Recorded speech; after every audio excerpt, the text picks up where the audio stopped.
The Lady of the Lake. By Walter Scott. Canto first. The Chase. I. The stag at eve had drunk his fill, where danced the moon on Monan's rill, and deep his midnight lair had made, in lone Glenartney's hazel shade. But when the sun his beacon red had kindled on Benvoirlich's head, the deep-mouthed bloodhound's heavy bay resounded up the rocky way, and faint, from farther distance borne, were heard the clanging hoof and horn. 2. As chief, who hears his warder call to arms, the foemen storm the wall. The antlered monarch of the waste sprung from his heathery couch in haste. But ere his fleet career he took, the dewdrops from his flanks he shook. Like crested leader proud and high, tossed his beamed frontlet to the sky. A moment gazed adown the dale, a moment snuffed the tainted gale, a moment listened to the cry that thickened as the chase drew nigh. Then, as the headmost foes appeared, with one brave bound the copse he cleared, and, stretching forward free and far, sought the wild heaths of Umvar. 3. Yelled on the view the opening pack. Rock, glen, and cavern paid them back. To many a mingled sound at once, the awakened mountain gave response. 100 dogs bayed deep and strong, clattered 100 steeds along. Their peal the merry horns rung out. 100 voices joined the shout. With hark and whoop and wild halloo, no rest Benvoirlich's echoes knew. Far from the tumult fled the roe, close in her covert cowered the doe. The falcon, from her cairn on high, cast on the rout a wondering eye, till far beyond her piercing ken, the hurricane had swept the glen. Faint, and more faint, its failing din returned from cavern, cliff, and linn. And silence settled, wide and still, on the lone wood and mighty hill. 4. Less loud the sounds of sylvan war disturbed the heights of Umvar, and roused the cavern where, tea is told, a giant made his den of old. For ere that steep ascent was won, high in his pathway hung the sun, and many a gallant, stayed perforce, was fain to breathe his faltering horse. And of the trackers of the deer, scarce half the lessening pack was near. So shrewdly on the mountainside had the bold burst their mettle tried. The noble stag was pausing now upon the mountain's southern brow, where broad extended, far beneath, the varied realms of fair Menteith. With anxious eye he wandered o'er mountain and meadow, moss and moor, and pondered refuge from his toil by far Lochard or Aberfoyle. But nearer was the copsewood grey, that waved and wept on Loch Acre, and mingled with the pine trees blue, on the bold cliffs of Benvenue. Fresh vigour with the hope returned, with flying foot the heath he spurned, held westward with unwearied race, and left behind the panting chase. 6. T were long to tell what steeds gave o'er, as swept the hunt through Cambusmore. What reins were tightened in despair, when rose Benlady's ridge in air. Who flagged upon Bochastle's heath, who shunned to stem the flooded teeth. For twice that day, from shore to shore, the gallant stag swam stoutly o'er. Few were the stragglers, following far, that reached the lake of Venicar. And when the brig of Turk was won, the headmost horseman rode alone. 7. Alone, but with unbated zeal, that horseman plied the scourge and steel. For jaded now, and spent with toil, embossed with foam, and dark with soil, while every gasp with sobs he drew, the labouring stag strained full in view. 2 dogs of black St. Hubert's breed, unmatched for courage, breath, and speed, fast on his flying traces came. And all but one that desperate game. For, scarce a spear's length from his haunch, vindictive toiled the bloodhound stanch. Nor nearer might the dogs attain, nor farther might the quarry strain. Thus up the margin of the lake, between the precipice and brake, o'er stock and rock their race they take. 8. The hunter marked that mountain high, the lone lake's western boundary, and deemed the stag must turn to bay, where that huge rampart barred the way. Already glorying in the prize, measured his antlers with his eyes, for the death wound and death halloo.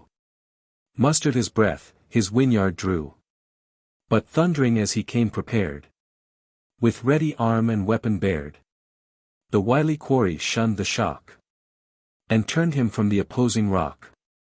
Then, dashing down a darksome glen, soon lost to hound and hunter's ken, in the deep Trossachs' wildest nook, his solitary refuge took. There, while close couched the thicket shed cold dews and wild flowers on his head, he heard the baffled dogs in vain rave through the hollow pass amain, chiding the rocks that yelled again. 9. Close on the hounds the hunter came, to cheer them on the vanished game. But, stumbling in the rugged dell, the gallant horse exhausted fell. The impatient rider strove in vain to rouse him with the spur and rein. For the good steed, his labors o'er, stretched his stiff limbs, to rise no more. Then, touched with pity and remorse, he sorrowed o'er the expiring horse. I little thought, when first thy rein I slacked upon the banks of Seine, that Highland eagle e'er should feed on thy fleet limbs, my matchless steed. Woe worth the chase, woe worth the day that costs thy life, my gallant grey. X. Then through the dell his horn resounds, from vain pursuit to call the hounds. Back limped, with slow and crippled pace, the sulky leaders of the chase. Close to their master's side they pressed, with drooping tail and humbled crest. But still the dingle's hollow throat prolonged the swelling bugle note. The owlets started from their dream, the eagles answered with their scream. Round and around the sounds were cast, till echo seemed an answering blast. And on the hunter tried his way to join some comrades of the day. Yet often paused, so strange the road, so wondrous were the scenes it showed. 11. The western waves of ebbing day rolled o'er the glen their level way.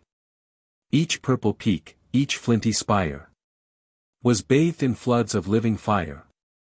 But not a setting beam could glow within the dark ravines below, where twined the path in shadow hid, round many a rocky pyramid, shooting abruptly from the dell, its thunder-splintered pinnacle, round many an insulated mass, the native bulwarks of the pass, huge as the tower which builders vain, presumptuous piled on Shinar's plain.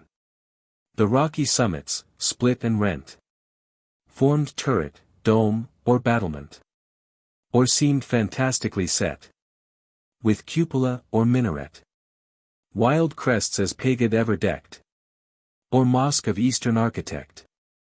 Nor were these earth-born castles bare, nor lacked they many a banner fair.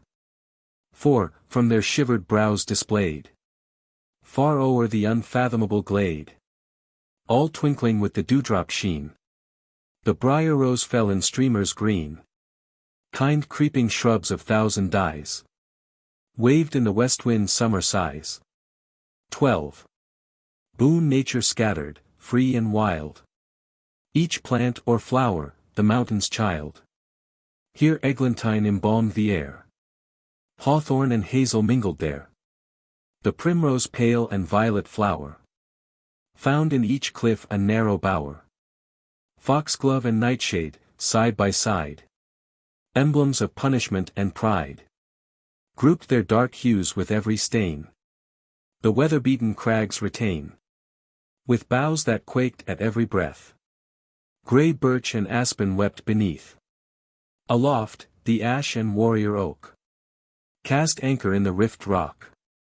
And, higher yet, the pine tree hung his shattered trunk, and frequent flung, where seemed the cliffs to meet on high, his boughs athwart the narrowed sky.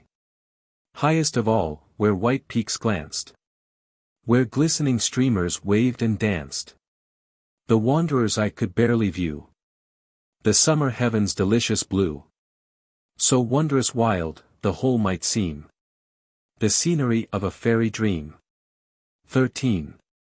Onward, amid the copse gone peep a narrow inlet, still and deep, affording scarce such breadth of brim as served the wild duck's brood to swim. Lost for a space, through thickets veering, but broader when again appearing. Tall rocks and tufted knolls their face could on the dark blue mirror trace. And farther as the hunter strayed, still broader sweep its channels made.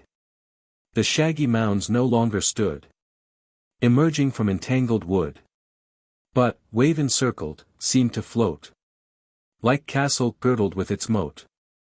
Yet broader floods extending still divide them from their parent hill, till each, retiring, claims to be an islet in an inland sea. 14.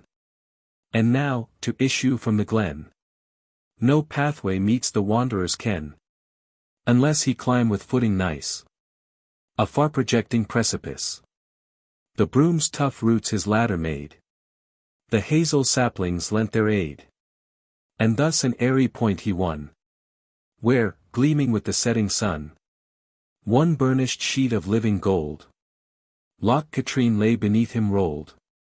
In all her length far winding lay, with promontory, creek, and bay, and islands that, empurpled bright, floated amid the livelier light, and mountains that like giants stand, to sentinel enchanted land. High on the south, huge Benvenue, down to the lake in masses through, crags, knolls, and mounds, confusedly hurled, the fragments of an earlier world. A wildering forest feathered o'er his ruined sides and summit hoar, while on the north, through middle air, Benin heaved high his forehead bare. 15. From the steep promontory gazed the stranger, raptured and amazed. And, what a scene were here, he cried, for princely pomp or churchman's pride. On this bold brow, a lordly tower. In that soft vale, a lady's bower. On yonder meadow far away, the turrets of a cloister grey. How blithely might the bugle horn chide on the lake the lingering morn.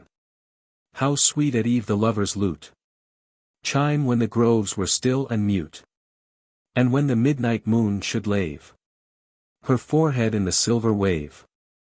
How solemn on the ear would come the holy matins' distant hum, while the deep peal's commanding tone should wake, in yonder islet lone, a sainted hermit from his cell, to drop a bead with every knell.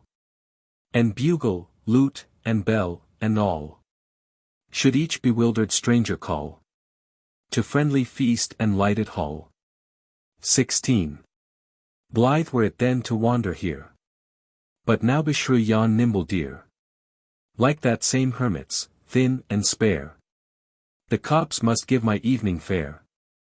Some mossy bank my couch must be, some rustling oak my canopy. Yet pass we that, the war and chase give little choice of resting place.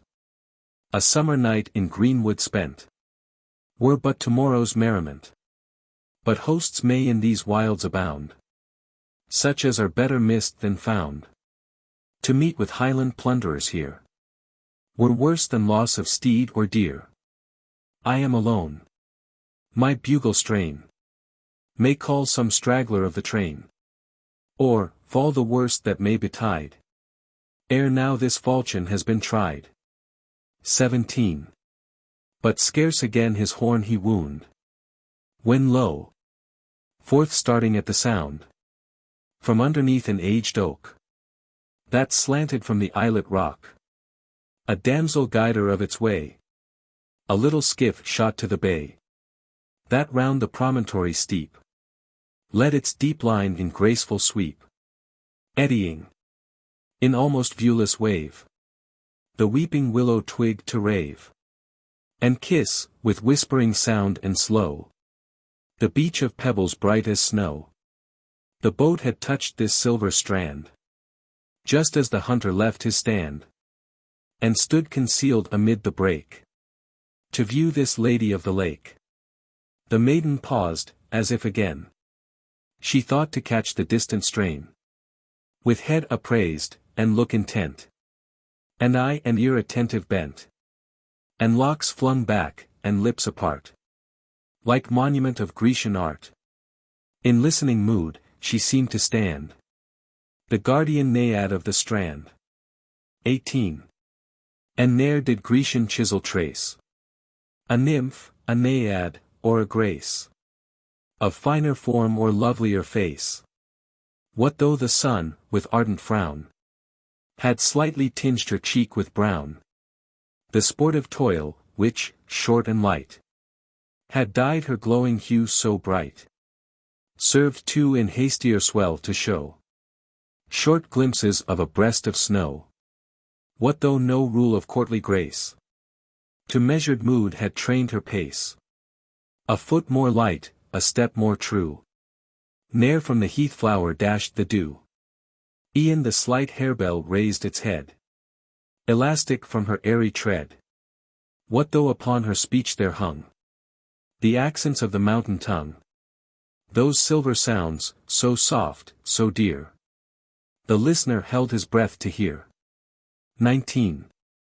A chieftain's daughter seemed the maid, her satin snood, her silken plaid, her golden brooch, such birth betrayed, and seldom was a snood amid such wild luxuriant ringlets hid, whose glossy black to shame might bring the plumage of the raven's wing, and seldom o'er a breast so fair mantled a plaid with modest care, and never broached the folds combined above a heart more good and kind. Her kindness and her worth to spy, you need but gaze on Ellen's eye. Not Katrine in her mirror blue gives back the shaggy banks more true than every freeborn glance confessed the guileless movements of her breast. Whether joy danced in her dark eye, or woe or pity claimed a sigh, or filial love was glowing there, or meek devotion poured a prayer, or tale of injury called forth the indignant spirit of the north. One only passion unrevealed, with maiden pride the maid concealed, yet not less purely felt the flame. Oh, need I tell that passion's name? XX. Impatient of the silent horn, now on the gale her voice was borne.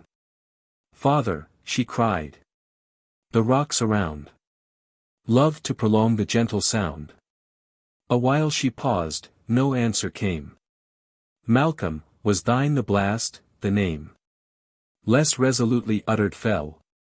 The echoes could not catch the swell. A stranger I, the huntsman said, advancing from the hazel shade. The maid, alarmed, with hasty oar, pushed her light shallop from the shore. And when a space was gained between, closer she drew her bosom's screen. So forth the startled swan would swing, so turn to prune his ruffled wing. Then safe, though fluttered and amazed, she paused, and on the stranger gazed. Not his the form, nor his the eye, that youthful maiden's wont to fly. 21.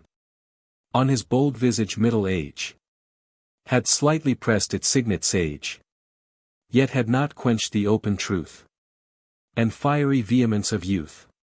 Forward and frolic glee was there, the will to do, the soul to dare, the sparkling glance, soon blown to fire, of hasty love or headlong ire.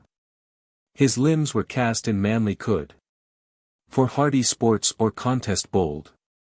And though in peaceful garb arrayed, and weaponless except his blade, his stately mien as well implied a high-born heart, a martial pride, as if a baron's crest he wore, and sheathed in armor bode the shore. Slighting the petty need he showed, he told of his benighted road. His ready speech flowed fair and free, in phrase of gentlest courtesy, yet seemed that tone and gesture bland, less used to soothe than to command. 22. Awhile the maid the stranger eyed, and, reassured, at length replied, that Highland halls were open still to wildered wanderers of the hill. Nor think you unexpected come to yon lone isle, our desert home, before the heath had lost the dew. This morn, a couch was pulled for you on yonder mountain's purple head. Have ptarmigan and heathcock bled, and our broad nets have swept the mere, to furnish forth your evening cheer. Now, by the rood, my lovely maid, your courtesy has erred, he said.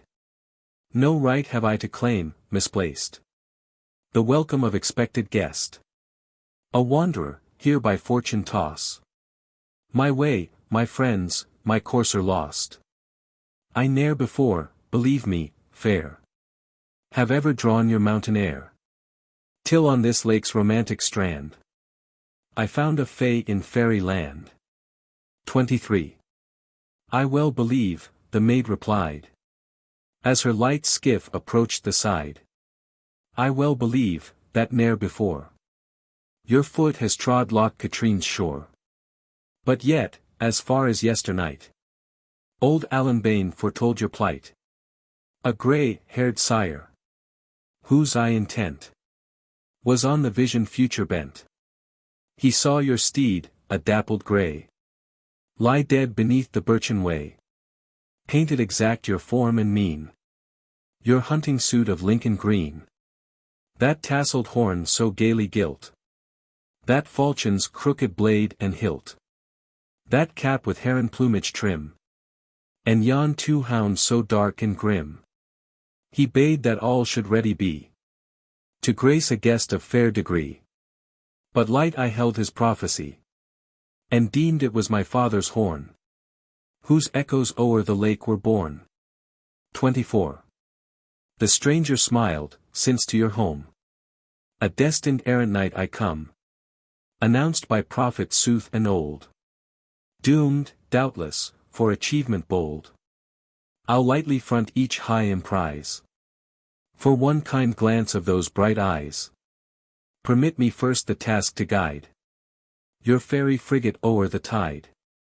The maid, with smile suppressed and sly, the toil unwonted saw him try. For seldom, sure, if e'er before, his noble hand had grasped an oar. Yet with main strength his strokes he drew, and o'er the lake the shallop flew. With heads erect and whimpering cry, the hounds behind their passage ply. Nor frequent does the bright or break the darkening mirror of the lake, until the rocky isle they reach, and moor their shallop on the beach. 25. The stranger viewed the shore around. Was all so close with copsewood bound, nor track nor pathway might declare that human foot frequented there, until the mountain maiden showed a clambering unsuspected road, that winded through the tangled screen, and opened on a narrow green, where weeping birch and willow round, with their long fibers swept the ground. Here, for retreat in dangerous hour, some chief had framed a rustic bower.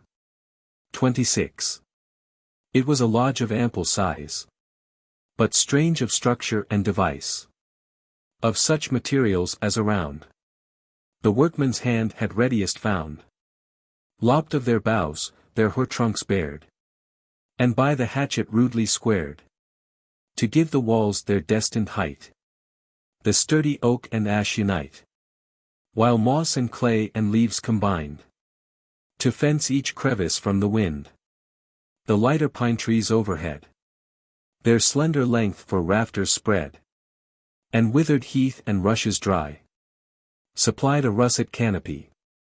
Due westward, fronting to the green, a rural portico was seen, aloft on native pillars borne, of mountain fir with bark unshorn, where Ellen's hand had taught to twine the ivy and Idaean vine, the clematis, the favored flower, which boasts the name of virgin bower, and every hardy plant could bear Loch Katrine's keen and searching air.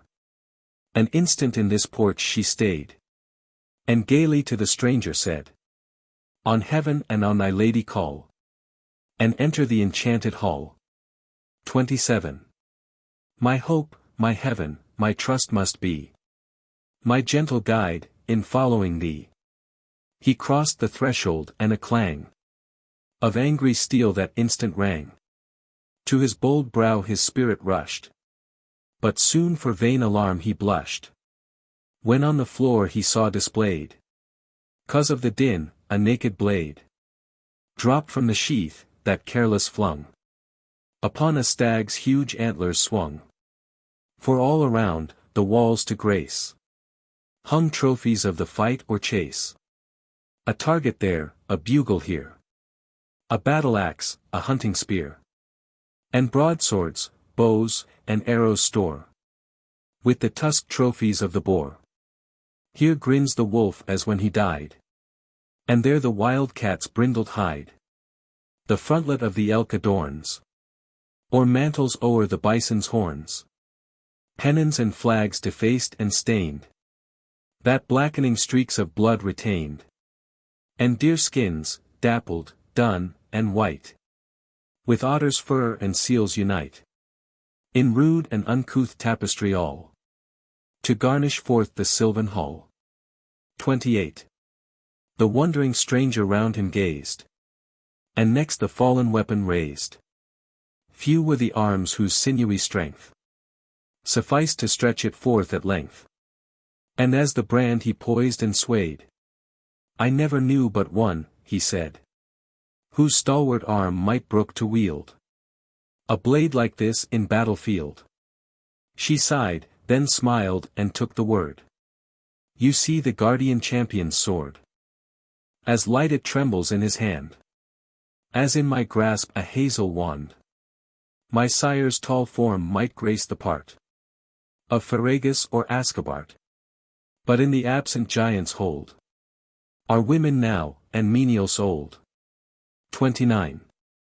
The mistress of the mansion came, mature of age, a graceful dame, whose easy step and stately port had well become a princely court.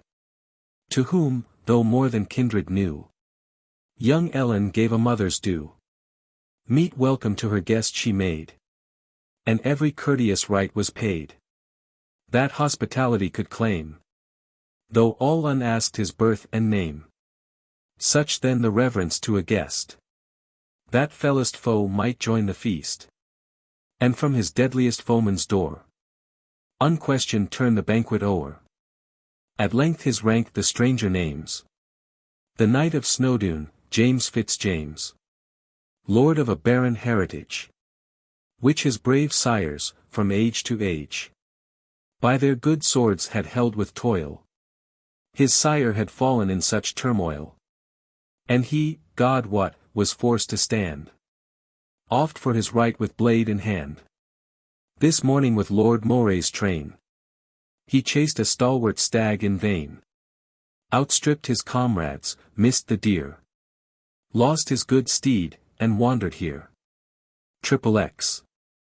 Fain would the knight in turn require the name and state of Ellen's sire.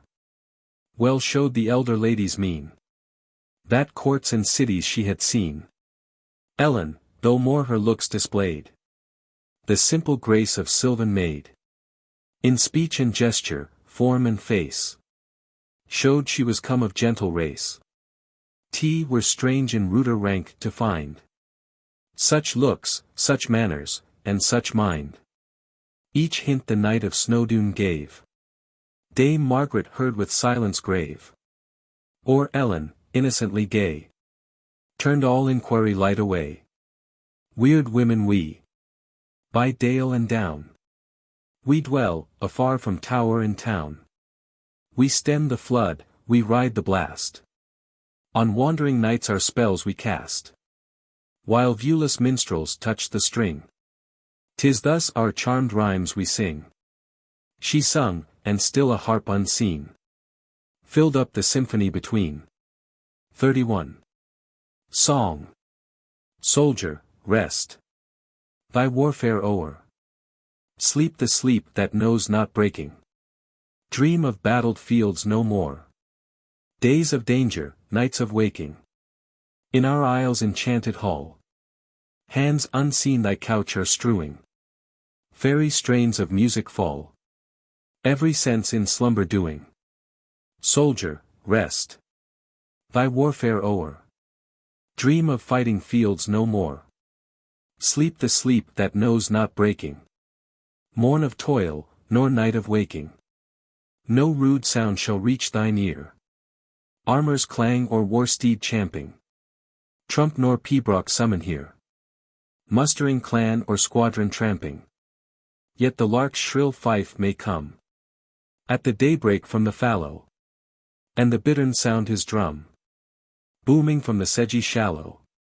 Ruder sounds shall none be near. Guards nor warders challenge here. Here's no war steeds neigh and champing. Shouting clans or squadrons stamping. 32. She paused, then, blushing, led the lay, to grace the stranger of the day. Her mellow notes a while prolong the cadence of the flowing song, till to her lips in measured frame the minstrel verse spontaneous came. Song continued. Huntsman, rest. Thy chase is done, while our slumbrous spells assail ye. Dream not, with the rising sun, bugles here shall sound reveille. Sleep.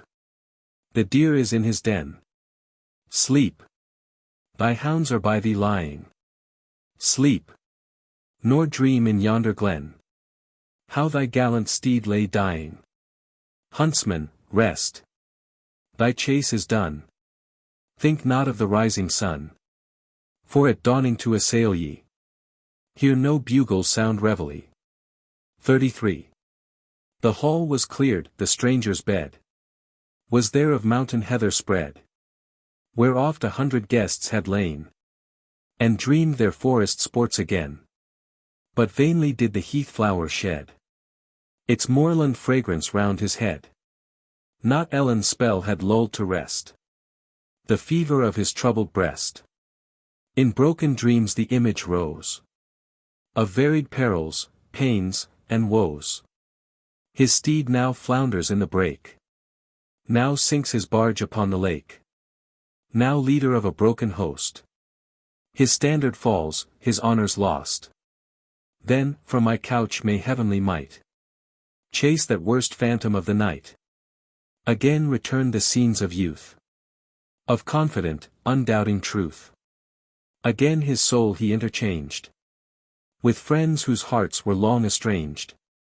They come, in dim procession led, the cold, the faithless, and the dead. As warm each hand, each brow as gay, as if they parted yesterday.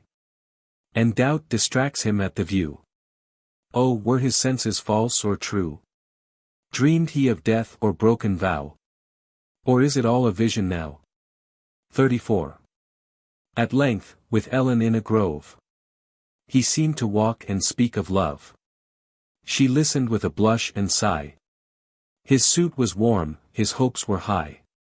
He sought her yielded hand to clasp, and a cold gauntlet met his grasp. The phantom's sex was changed and gone. Upon its head a helmet shone, slowly enlarged to giant size, with darkened cheek and threatening eyes. The grisly visage, stern and hoar, to Ellen still a likeness bore. He woke, and, panting with affright, recalled the vision of the night. The hearth's decaying brands were red, And deep and dusky lustre shed. Half showing, half concealing, all the uncouth trophies of the hall. Mid those the stranger fixed his eye, where that huge falchion hung on high. And thoughts on thoughts, a countless throng, rushed, chasing countless thoughts along. Until, the giddy world to cure, he rose and sought the moonshine pure. 35. The wild rose, eglantine, and broom wasted around their rich perfume. The birch trees wept in fragrant balm. The aspens slept beneath the calm. The silver light, with quivering glance, played on the water's still expanse. Wild were the heart whose passions sway could rage beneath the sober ray. He felt its calm, that warrior guest, while thus he communed with his breast. Why is it, at each turn I trace some memory of that exiled race? Can I not mountain maiden spy, but she must bear the Douglas eye? Can I not view a Highland brand, but it must match the Douglas hand? Can I not frame a fevered dream, but still the Douglas is the theme? I'll dream no more, by manly mind, not even in sleep is will resigned. My midnight orisons said o'er, I'll turn to rest, and dream no more. His midnight orisons he told, a prayer with every bead of gold, consigned to heaven his cares and woes, and sunk in undisturbed repose, until the heathcock shrilly crew, and morning dawned on Benvenue. How do you find this book? Any thoughts about the book or the author? Any suggestion for improvement? Please take a moment to share your thoughts in a comment. If you like it, share it with your friends who might enjoy it as well. Subscribe to keep in touch.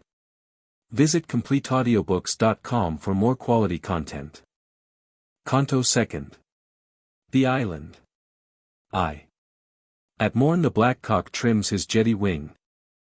Is morning prompts the linnet's blithest lay. All nature's children feel the matin spring of life reviving, with reviving day. And while yon little bark glides down the bay, wafting the stranger on his way again, morn's genial influence roused a minstrel grey, and sweetly o'er the lake was heard thy strain, mixed with the sounding harp, O white-haired Allan 2. Song. Not faster yonder rowers' might flings from their oars the spray. Not faster yonder rippling bright, that tracks the shallop's course in light, melts in the lake away. Then men from memory erase the benefits of former days. Then, stranger, go. Good speed the while, nor think again of the lonely isle. High place to thee in royal court, high place in battled line. Good hawk and hound for sylvan sport, where beauty sees the brave resort. The honored meed be thine. True be thy sword, thy friend sincere, thy lady constant, kind, and dear. And lost in love's and friendship's smile, be memory of the lonely isle. 3. Song continued. But if beneath yon southern sky a plaid stranger roam, whose drooping crest and stifled sigh, and sunken cheek and heavy eye, pine for his Highland home, then, warrior, then be thine to show the care that soothes a wanderer's woe. Remember then thy hap erewhile, a stranger in the lonely isle. Or if on life's uncertain main mishap shall mar thy sail, if faithful, wise, and brave in vain, woe, want, and exile thou sustain beneath the fickle gale, waste not a sigh on fortune changed, on thankless courts, or friends estranged, but come where kindred worth shall smile to greet thee in the lonely isle. 4. As died the sounds upon the tide, the shallop reached the mainland side, and ere his onward way he took, the stranger cast a lingering look, where easily his eye might reach the harper on the islet beach. reclined against a blighted tree. As wasted, grey, and worn as he. To minstrel meditation given. His reverend brow was raised to heaven. As from the rising sun to claim a sparkle of inspiring flame. His hand, reclined upon the wire, seemed watching the awakening fire. So still he sat as those who wait till judgment speak the doom of fate. So still, as if no breeze might dare to lift one lock of hoary hair. So still, as life itself were fled. In the last sound his harp had sped. Upon a rock with lichens wild. Beside him Ellen sat and smiled. Smiled she to see the stately drake lead forth his fleet upon the lake. While her vexed spaniel from the beach bayed at the prize beyond his reach. Yet tell me, then, the maid who knows why deepened on her cheek the rose. Forgive, forgive, fidelity. Perchance the maiden smiled to see yon parting lingerer wave adieu, and stop and turn to wave anew. And, lovely ladies, ere your ire condemn the heroine of my lyre. Show me the fair would scorn to spy, and prize such conquest of her eve. 6. While yet he loitered on the spot, it seemed as Ellen marked him not. But when he turned him to the glade, one courteous parting sign she made. And after, oft the knight would say, that not when prize of festal day was dealt him by the brightest fair, who e'er wore jewel in her hair. So highly did his bosom swell, as at that simple mute farewell. Now with a trusty mountain guide, and his dark staghounds by his side, he parts. The maid, unconscious still, watched him win slowly round the hill. But when his stately form was hid, the guardian in her bosom chid. Thy Malcolm, vain and selfish maid. Was thus upbraiding conscience said. Not so had Malcolm idly hung on the smooth phrase of southern tongue. Not so had Malcolm strained his eye another step than thine to spy. Wake, Allan Bane, aloud she cried to the old minstrel by her side.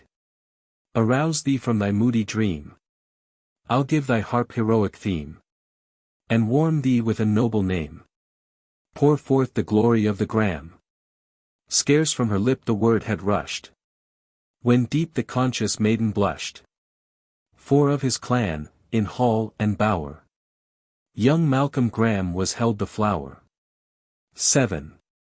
The minstrel waked his harp 3 times. Arose the well-known martial chimes, and thrice their high heroic pride in melancholy murmurs died. Vainly thou bidst, O noble maid. Clasping his withered hands, he said. Vainly thou bidst me wake the strain, though all unwont to bid in vain. Alas! Then mine a mightier hand has tuned my harp, my strings has spanned. I touch the chords of joy, but lo! And mournful answer notes of woe. And the proud march which victors tread sinks in the wailing for the dead. Oh, well for me, if mine alone that dirge's deep prophetic tone. If, as my tuneful father said, this harp, which erst Saint Modin swayed, can thus its master's fate foretell, then welcome be the minstrel's knell. 8. But ah! Dear lady, thus it sighed, the eve thy sainted mother died. And such the sounds which, while I strove to wake a lay of war or love, came marring all the festal mirth, appalling me who gave them birth. And, disobedient to my call, wailed loud through Bothwell's bannered hall. Ere Douglases, to ruin driven, were exiled from their native heaven. Oh! If yet worse mishap and woe my master's house must undergo, or aught but weal to Ellen fair brood in these accents of despair, no future bard, sad harp, shall fling triumph or rapture from thy string. One short, one final strain shall flow, fraught with unutterable woe. Then shivered shall thy fragments lie. Thy master cast him down and die. 9. Soothing she answered him, assuage, mine honored friend, the fears of age. All melodies to thee are known, that harp has rung or pipe has blown, in lowland vale or highland glen. From Tweed to Spey what marvel, then? At times unbidden notes should rise, confusedly bound in memory's ties, entangling, as they rush along, the war march with the funeral song. Small ground is now for boding fear. Obscure, but safe, we rest us here. My sire, in native virtue great, resigning lordship, lands, and state. Not then to fortune more resigned than yonder oak might give the wind. The graceful foliage storms may reave, fine noble stem they cannot grieve. For me she stooped, and, looking round, plucked a blue harebell from the ground. For me, whose memory scarce conveys an image of more splendid days, this little flower that loves the Leah may well my simple emblem be. It drinks heaven's dew as blithe as rose that in the king's own garden grows. And when I place it in my hair, Allan, a bard is bound to swear, he ne'er saw a coronet so fair. Then playfully the chaplet wild she wreathed in her dark locks, and smiled. Her smile, her speech, with winning sway, wiled the old harper's mood away. With such a look as hermits throw when angels stoop to soothe their woe. He gazed, till fond regret and pride thrilled to a tear, then thus replied. Loveliest and best, thou little know'st the rank, the honours, thou hast lost. Oh! Might I live to see thee grace in Scotland's court, thy birthright place, to see my favourite step advance, the lightest in the courtly dance, the cause of every gallant sigh, and leading star of every eye, and theme of every minstrel's art, the lady of the bleeding heart. 11. Fair dreams are these, the maiden cried. Light was her accent, yet she sighed. Yet is this mossy rock to me worth splendid chair and canopy. Nor would my footsteps bring more gay in courtly dance than blithe Strathspey. Nor half so pleased mine ear incline to royal minstrels lay as thine. And then for suitors proud and high to bend before my conquering eye. Thou, flattering bard, thyself wilt say that grim Sir Roderick owns its sway. The Saxon scourge, clan Alpine's pride, the terror of Loch Lomond's side, would, at my suit, thou know'st, delay a Lennox foray for a day. 12. The ancient bard her glee repressed. Ill hast thou chosen theme for jest. For who, through all this western wild, named black Sir Roderick Eyre, and smiled? In Holyrood a knight he slew. I saw, when back the dirk he drew, courtiers give place before the stride of the undaunted homicide. And since, though outlawed, hath his hand full sternly kept his mountain land, who else dared give awe? Woe the day that I such hated truth should say. The Douglas, like a stricken deer, disowned by every noble peer, even the rude refuge we have here. Alas, this wild marauding chief alone might hazard our relief. And now thy maiden charms expand, looks for his guerdon in thy hand. Full soon may dispensation sought to back his suit, from Rome be brought. Then, though an exile on the hill, thy father, as the Douglas, still be held in reverence and fear. And though to Roderick thou art so dear, that thou mightst guide with silken thread, slave of thy will, this chieftain dread. Yet, O loved maid, thy mirth refrain. Thy hand is on a lion's mane. 13. Minstrel, the maid replied, and high. Her father's soul glanced from her eye. My debts to Roderick's house I know. All that a mother could bestow. To Lady Margaret's care I owe. Since first an orphan in the wild, she sorrowed o'er her sister's child. To her brave chieftain's son, from ire of Scotland's king who shrouds my sire, a deeper, holier debt is owed. And, could I pay it with my blood, Alan, Sir Roderick should command my blood, my life, but not my hand. Rather will Ellen Douglas dwell, a votaress in Moranan's cell. Rather through realms beyond the sea, seeking the world's cold charity, where ne'er was spoke a Scottish word, and ne'er the name of Douglas heard. An outcast pilgrim will she rove, then wed the man she cannot love. 14. Thou shaxed, good friend, thy tresses grey. That pleading look, what can it say? But what I own, I grant him brave, but wild as Bracklin's thundering wave, and generous, save vindictive mood, or jealous transport chafe his blood. I grant him true to friendly band, as his claymore is to his hand. But oh, that very blade of steel, more mercy for a foe would feel. I grant him liberal, to fling among his clan the wealth they bring, when back by lake and glen they wind, and in the lowland leave behind, where once some pleasant hamlet stood, a mass of ashes slaked with blood. The hand that for my father fought, I honor, as his daughter ought. But can I clasp it reeking red, from peasants slaughtered in their shed? No. Wildly while his virtues gleam, they make his passions darker seem, and flash along his spirit high, like lightning o'er the midnight sky. While yet a child and children know, instinctive taught, the friend and foe. I shuddered at his brow of gloom, his shadowy plaid and sable plume. A maiden groan, I ill could bear, his haughty mien and lordly air.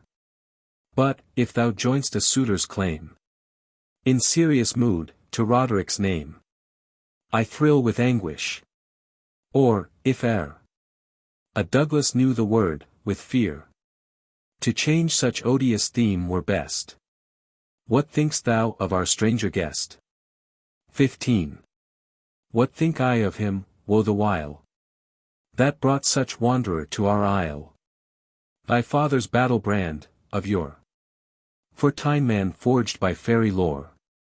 What time he leagued, no longer foes, his border spears with Hotspur's bows, did, self unscabbarded, foreshow the footstep of a secret foe. If courtly spy hath harbored here, what may we for the Douglas fear? What for this island, deemed of old Clan Alpine's last and surest hold? If neither spy nor foe, I pray, what yet may jealous Roderick say? Nay, wave not thy disdainful head. Bethink thee of the discord dread that kindled when at Beltane game thou least the dance with Malcolm Graeme. Still, though thy sire the peace renewed, smoulders in Roderick's breast the feud. Beware, but hark! What sounds are these? My dull ears catch no faltering breeze, no weeping birch nor aspen's wake, nor breath is dimpling in the lake. Still is the canna's hoary beard. Yet, by my minstrel faith, I heard. And hark again! Some pipe of war sends the hold pibroch from afar. 16. Far up the lengthened lake were spied for darkening specks upon the tide, that, slow enlarging on the view, for manned and massed barges grew, and, bearing downwards from Glengyle, steered full upon the lonely isle. The point of Briancoil they passed, and, to the windward as they cast, against the sun they gave to shine the bold Sir Roderick's bannered pine. nearer and nearer as they bear. Spears, pikes, and axes flash in air. Now might you see the Tartars brave, and plaids and plumage dance and wave. Now see the bonnets sink and rise, as his tough oar the rower plies. See, flashing at each sturdy stroke, the wave ascending into smoke. See the proud pipers on the bow, and mark the gaudy streamers flow from their loud chanters down, and sweep the furrowed bosom of the deep, as, rushing through the lake amain, they plied the ancient Highland strain. 17.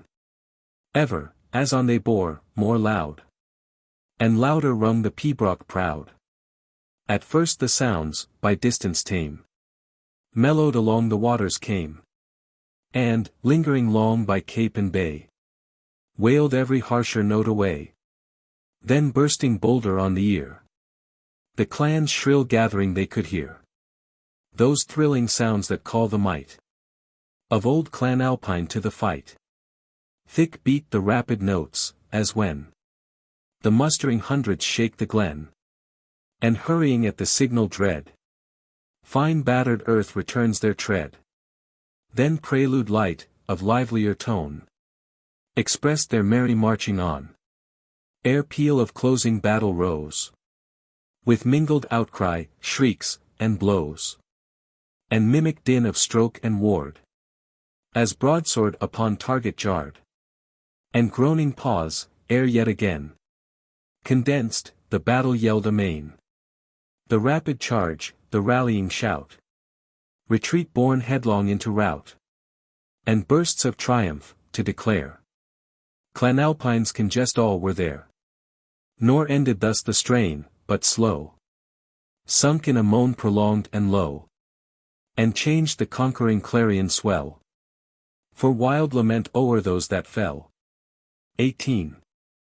The war-pipes ceased, but lake and hill were busy with their echoes still.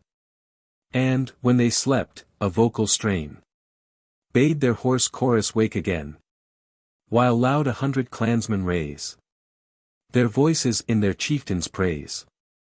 Each boatman, bending to his oar, with measured sweep the burden bore, in such wild cadence as the breeze makes through December's leafless trees. The chorus first could Allen know. Roderick Dhu Alpine, ho! Fro! And nearer as they rode, distinct the martial ditty flowed. 19. Boat Song.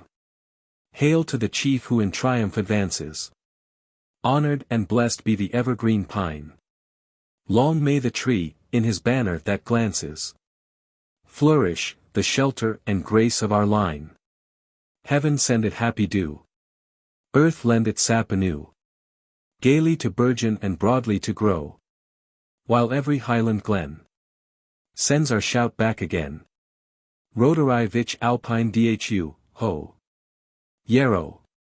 Ours is no sapling, chance sown by the fountain, blooming at Beltane, in winter to fade.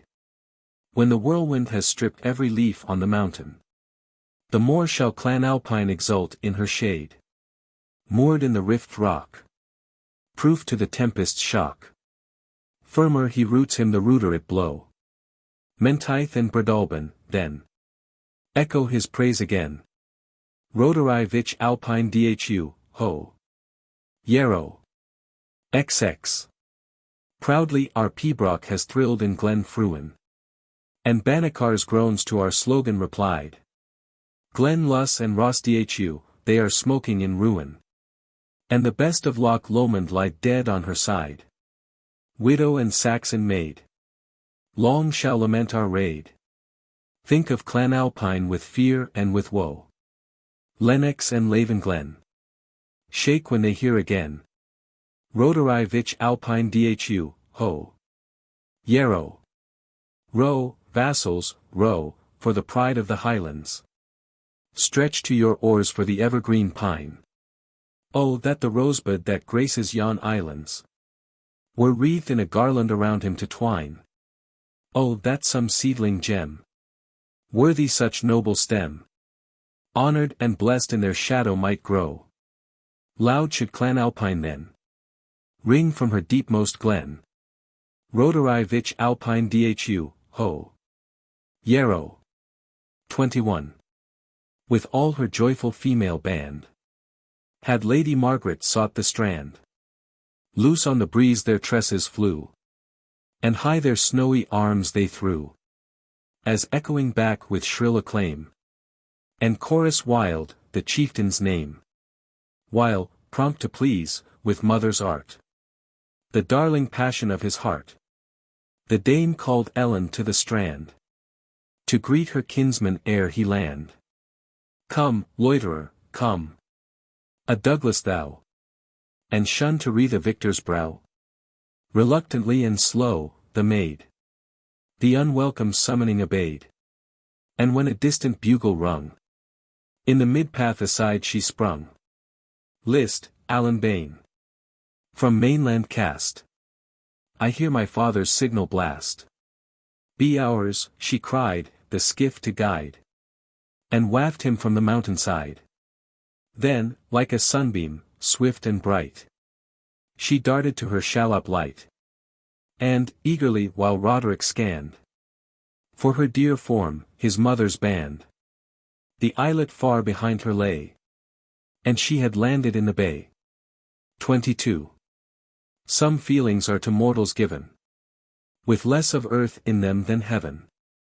And if there be a human tear, from passion's dross refined and clear, a tear so limpid and so meek, it would not stain an angel's cheek. 'Tis that which pious fathers shed upon a duteous daughter's head. And as the Douglas to his breast his darling Ellen closely pressed, such holy drops her tresses steeped, though tea was an hero's eye that wept. Nor while on Ellen's faltering tongue her filial welcomes crowded hung, marked she that fear affection's proof still held a graceful youth aloof. No, not till Douglas named his name, although the youth was Malcolm Graeme. 23. Allan, with wistful look the while, marked Roderick landing on the isle. His master piteously he eyed, then gazed upon the chieftain's pride, then dashed with hasty hand away from his dimmed eye the gathering spray. And Douglas, as his hand he laid on Malcolm's shoulder, kindly said, Canst thou, young friend, no meaning spy in my poor follower's glistening eye? I'll tell thee, he recalls the day when in my praise he led the lay o'er the arched gate of Bothwell proud, while many a minstrel answered loud, when Percy's Norman pennon, won in bloody field, before me shone, and twice 10 knights, the least a name, as mighty as yon chief may claim, gracing my pomp, behind me came. Yet trust me, Malcolm, not so proud was I of all that marshalled crowd, though the waned crescent owned my might, and in my train trooped lord and knight, though Blantyre hymned her holiest lays, and Bothwell's bards flung back my praise, as when this old man's silent tear, and this poor maid's affection dear, a welcome give more kind and true than aught my better fortunes knew. Forgive, my friend, a father's boast. Oh, it outbeggars all I lost. 24. Delightful praise, like summer rose, that brighter in the dewdrop glows. The bashful maiden's cheek appeared, for Douglas spoke, and Malcolm heard, the flush of shamefaced joy to hide. The hounds, the hawk, her cares divide, the loved caresses of the maid. The dogs with crouch and whimper paid, and, at her whistle, on her hand, the falcon took his favorite stand, closed his dark wing, relaxed his eye, nor, though unhood, sought to fly, and, trust, while in such guise she stood, like fabled goddess of the wood, that if a father's partial thought o'erweighed her worth and beauty aught, Well might the lover's judgment fail to balance with a juster scale. For with each secret glance he stole, the fond enthusiast sent his soul. 25. Of stature fair, and slender frame, but firmly knit, was Malcolm Graeme. The belted plaid and tartan hose did ne'er more graceful limbs disclose. His flaxen hair, of sunny hue, curled closely round his bonnet blue. Trained to the chase, his eagle eye the ptarmigan in snow could spy. Each pass, by mountain, lake, and heath, he knew, through Lennox and Menteith. Vain was the bound of dark brown doe, when Malcolm bent his sounding bow. And scarce that doe, though winged with fear, outstripped in speed the mountaineer. Right up Ben Lomond could he press, and not a sob his toil confess. His form accorded with a mind lively and ardent, frank and kind. A blither heart, till Ellen came, did never love nor sorrow tame. It danced as lightsome in his breast as played the feather on his crest. Yet friends, who nearest knew the youth, his scorn of wrong, his zeal for truth, and bards, who saw his features bold, when kindled by the tales of old, said, were that youth to manhood grown, not long should Roderick Dhu's renown be foremost voiced by mountain fame, but quail to that of Malcolm Graeme. 26. Now back they wend their watery way, and, O my sire, did Ellen say, why urge thy chase so far astray? And why so late returned? And why? The rest was in her speaking eye. My child, the chase I follow far, 'tis mimicry of noble war, and with that gallant pastime reft, where all of Douglas I have left. I met young Malcolm as I strayed far eastward, in Glenfinla's shade. Nor strayed I safe, for all around hunters and horsemen scoured the ground. This youth, though still a royal ward, risked life and land to be my guard, and through the passes of the wood guided my steps, not unpursued. And Roderick shall his welcome make, despite old spleen, for Douglas' sake. Then must he seek Strathendrick glen, nor peril aught for me again. 27. Sir Roderick, who to meet them came, reddened at sight of Malcolm Graeme. Yet, not in action, word, or eye, failed aught in hospitality. In talk and sport they whiled away the morning of that summer day. But at high noon a courier light held secret parley with the knight, whose moody aspect soon declared that evil were the news he heard. Deep thought seemed toiling in his head, yet was the evening banquet made, ere he assembled round the flame his mother, Douglas, and the Graeme, and Ellen too, then cast around his eyes, then fixed them on the ground, as studying phrase that might avail best to convey unpleasant tale. Long with his dagger's hilt he played, then raised his haughty brow, and said, 28. Short be my speech, nor time affords, nor my plain temper, glozing words. Kinsman and father, if such name Douglas vouchsafe to Roderick's claim. Mine honoured mother, Ellen, why? My cousin, turn away thine eye. And Graeme, in whom I hope to know full soon a noble friend or foe, when age shall give thee thy command, and leading in thy native land. List all. The king's vindictive pride boasts to have tamed the border side, where chiefs, with hound and trawl, who came to share their monarch's sylvan game, themselves in bloody toils were snared. And when the banquet they prepared, and wide their loyal portals flung, o'er their own gateway struggling hung, loud cries their blood from Megget's mead, from Yarrow braes and banks of Tweed, where the lone streams of Ettrick glide, and from the silver Teviot's side, The dales, where martial clans did ride, are now one sheepwalk, waste and wide. This tyrant of the Scottish throne, so faithless and so ruthless known, now hither comes, his end the same. The same pretext of sylvan game. What grace for Highland chiefs, judge ye? By fate of border chivalry. Yet more. Amid Glenfinla's green, Douglas, thy stately form was seen. This by espial sure I know. Your counsel in the strait I show. 29. Ellen and Margaret fearfully sought comfort in each other's eye. Then turned their ghastly look, each one, this to her sire, that to her son. The hasty colour went and came in the bold cheek of Malcolm Graeme. But from his glance it well appeared 'twas but for Ellen that he feared.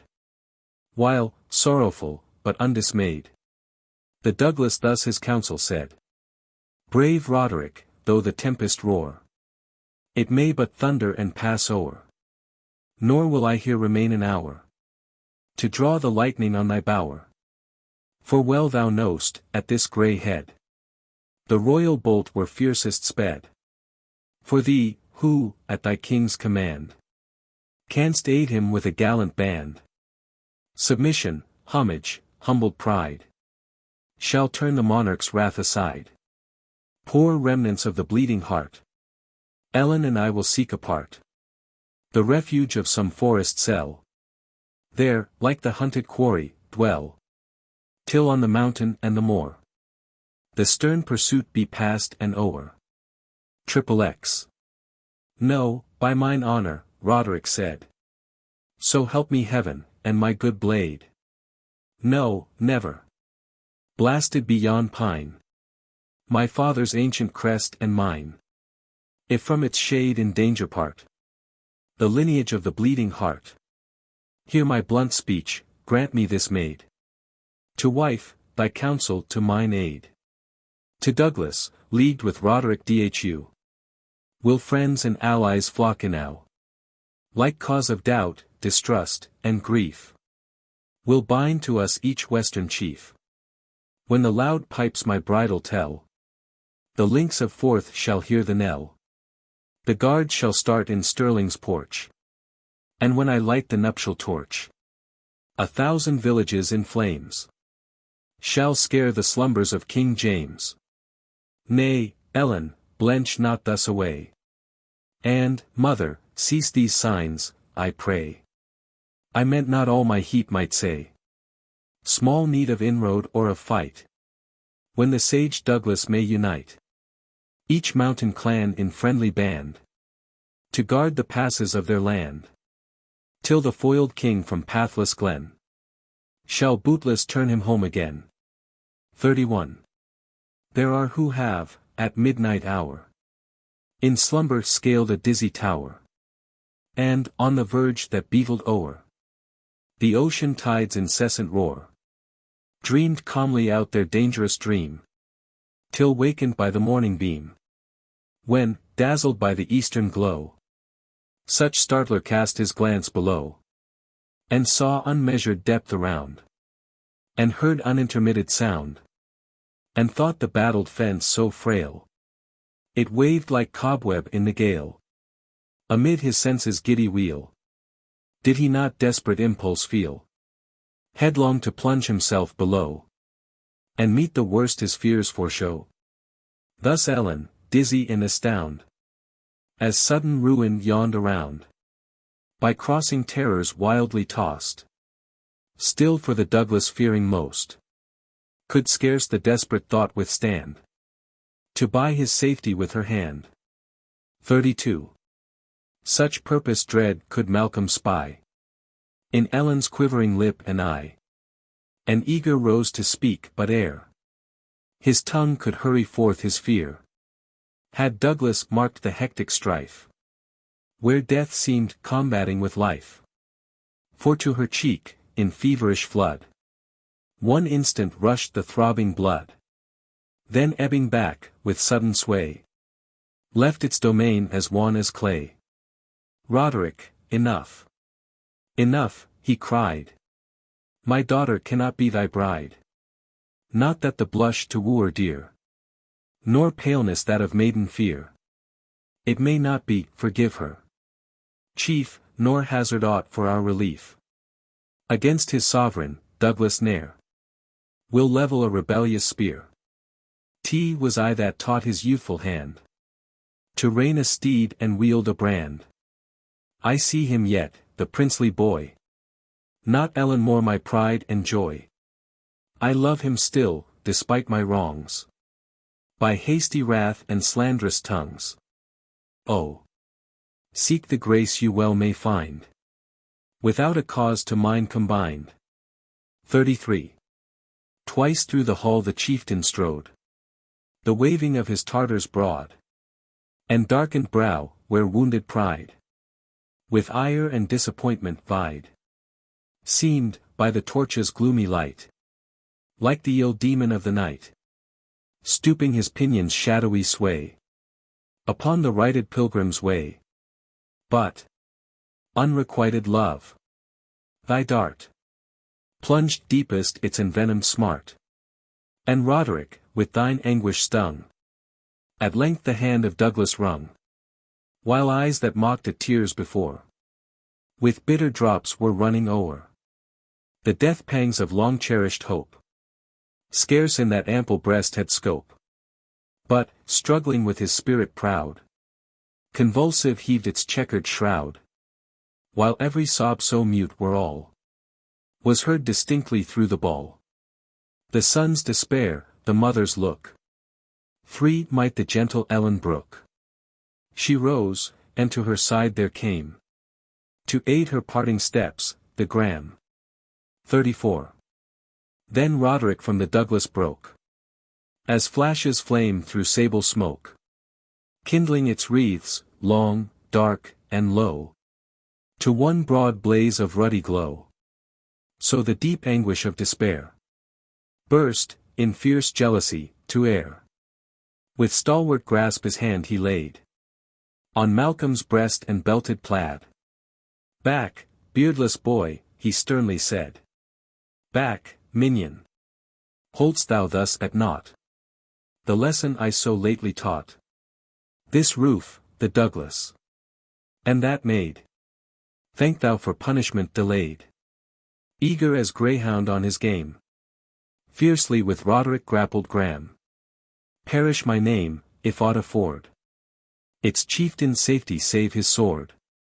Thus as they strove their desperate hand griped to the dagger or the brand, and death had been but Douglas rose, and thrust between the struggling foes his giant strength. Chieftains, forego.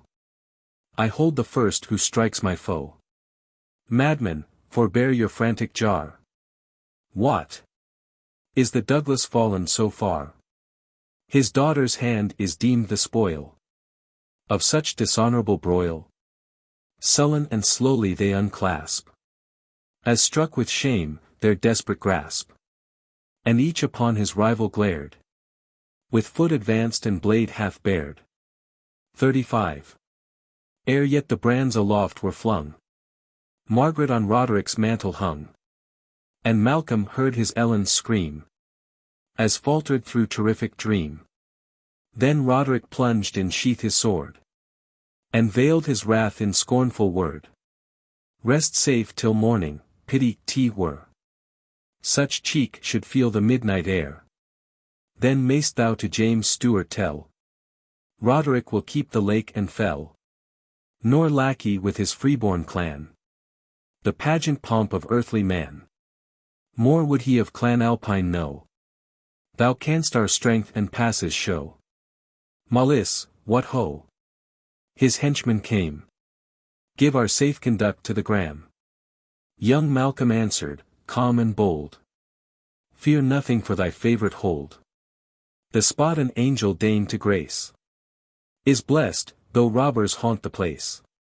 Thy churlish courtesy for those reserve, who fear to be thy foes. As safe to me the mountain way, at midnight as in blaze of day. Though with his boldest at his back, Even Roderick Dhu beset the track. Brave Douglas, lovely Ellen, nay. Not here of parting will I say. Earth does not hold a lonesome glen. So secret but we meet again. Chieftain. We two shall find an hour. He said, and left the sylvan bower. 36. Old Allen followed to the strand. Such was the Douglas's command. And anxious told, how, on the morn, the stern Sir Roderick Deep had sworn, the fiery cross should circle o'er dale, glen, and valley, down and moor. Much were the peril to the Graeme, from those who to the signal came. Far up the lake were safest land. Himself would row him to the strand. He gave his counsel to the wind, while Malcolm did, unheeding, bind round dirk and pouch and broadsword rolled his ample plaid in tightened fold, and stripped his limbs to such array as best might suit the watery way. 37. Then spoke abrupt, farewell to thee, pattern of old fidelity. The minstrel's hand he kindly pressed. Oh, could I point a place of rest? My sovereign holds in ward my land. My uncle leads my vassal band to tame his foes, his friends to aid. Poor Malcolm has but heart and blade. Yet, if there be one faithful Graeme, who loves the chieftain of his name, not long shall honored Douglas dwell, like hunted stag in mountain cell. Nor, ere yon pride-swollen robber dare, I may not give the rest to air. Tell Roderick Dhu I owed him naught. Not tile poor service of a boat, to waft me to yon mountain side. Then plunged he in the flashing tide. Bold o'er the flood his head he bore, and stoutly steered him from the shore. And Allen strained his anxious eye, far mid the lake his form to spy, darkening across each puny wave, to which the moon her silver gave. Fast as the cormorant could skim, the swimmer plied each active limb. Then landing in the moonlight dell, loud shouted of his will to tell. The minstrel heard the far halloo, and joyful from the shore withdrew. Canto 3rd. The gathering. Time rolls his ceaseless course. The race of yore, who danced our infancy upon their knee, and told our marveling boyhood legend store of their strange ventures happed by land or sea. How are they blotted from the things that be? How few, all weak and withered of their force, wait on the verge of dark eternity, like stranded wrecks, the tide returning hoarse, to sweep them from out sight. Time rolls his ceaseless course. Yet live there still who can remember well how, when a mountain chief his bugle blew, both field and forest, dingle, cliff, and dell, and solitary heath, the signal knew, and fast the faithful clan around him drew. What time the warning note was keenly wound, what time aloft their kindred banner flew, while clamorous war-pipes yelled the gathering sound, and while the fiery cross glanced like a meteor, round. 2. The summer dawn's reflected hue to purple changed Loch Katrine blue. Mildly and soft the western breeze just kissed the lake, just stirred the trees. And the pleased lake, like maiden coy, trembled but dimpled not for joy. The mountain shadows on her breast were neither broken nor at rest. In bright uncertainty they lie, like future joys to fancy's eye.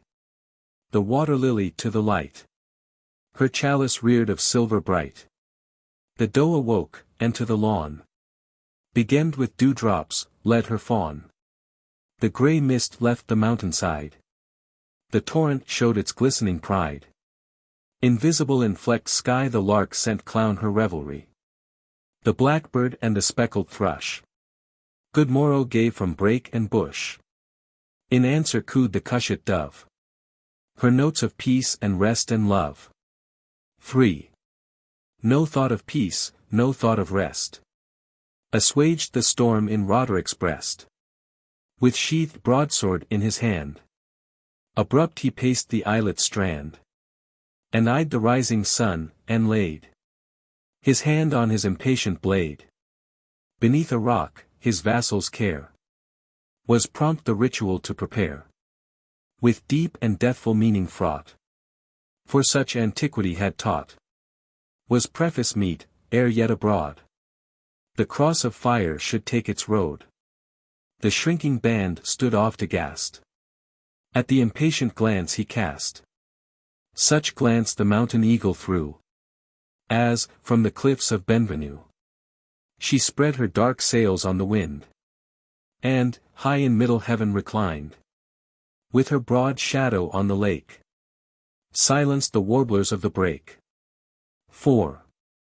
A heap of withered boughs was piled, of juniper and rowan wild, mingled with shivers from the oak, rent by the lightning's recent stroke. Brian the hermit by it stood, barefooted, in his frock and hood. His grizzled beard and matted hair obscured a visage of despair.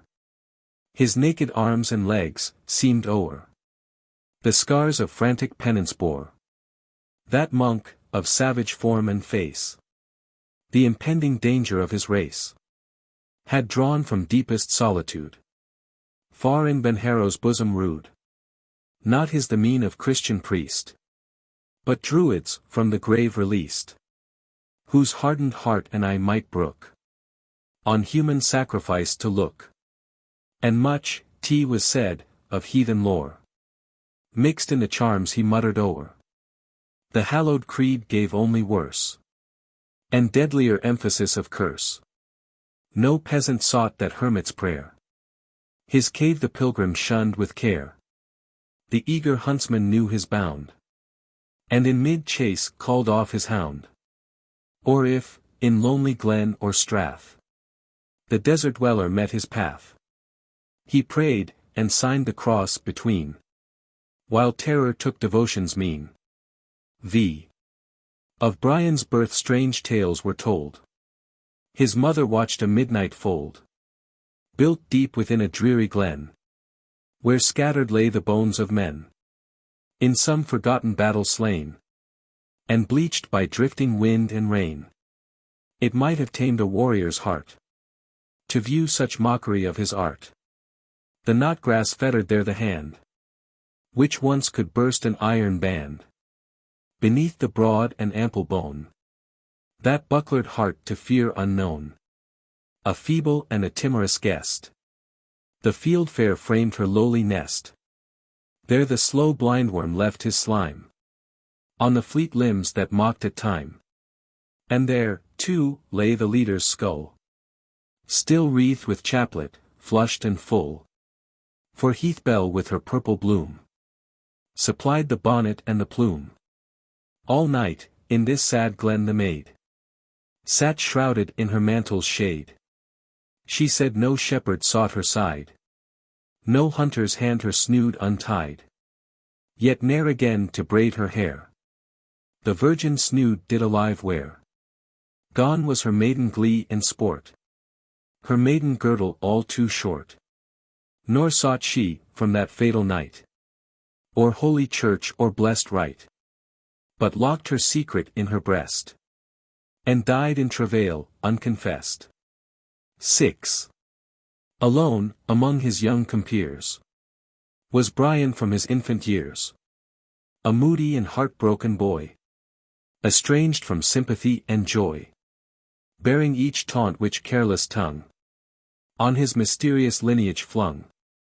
Whole nights he spent by moonlight pale, to wood and stream his teal, to wail, till, frantic, he as truth received what of his birth the crowd believed, and sought, in mist and meteor fire, to meet and know his phantom sire. In vain, to soothe his wayward fate, the cloister oped her pitying gate. In vain the learning of the age unclasped the sable-lettered page. Even in its treasures he could find food for the fever of his mind. Eager he read whatever tells Of magic, Kabbalah, and spells. And every dark pursuit allied. To curious and presumptuous pride. Till with fired brain and nerves o'erstrung.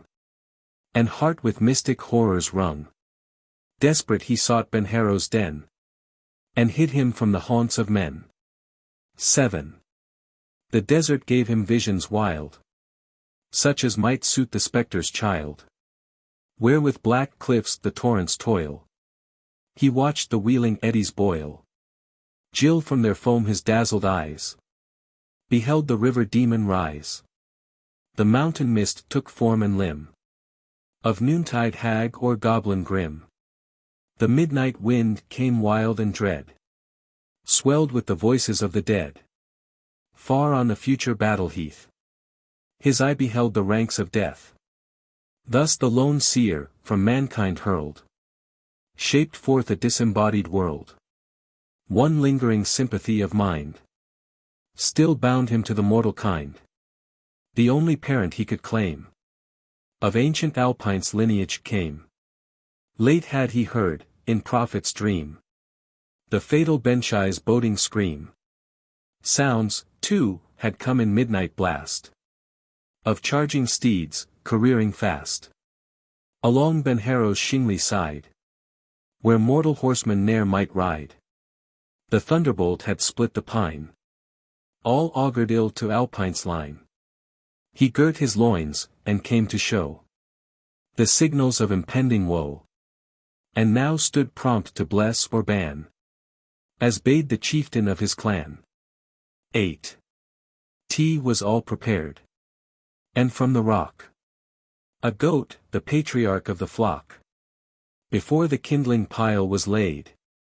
And pierced by Roderick's ready blade. Patient the sickening victim eyed. The life-blood ebb in crimson tide. Down his clogged beard and shaggy limb. Till darkness glazed his eyeballs dim. The grisly priest, with murmuring prayer. A slender crosslet framed with care. A cubit's length in measure due. The shaft and limbs were rods of yew. Whose parents in Inchcailiac wave. Their shadows o'er Clanalpine's grave. And, answering Lomond's breezes deep. Soothe many a chieftain's endless sleep. The cross thus formed he held on high. With wasted hand and haggard eye.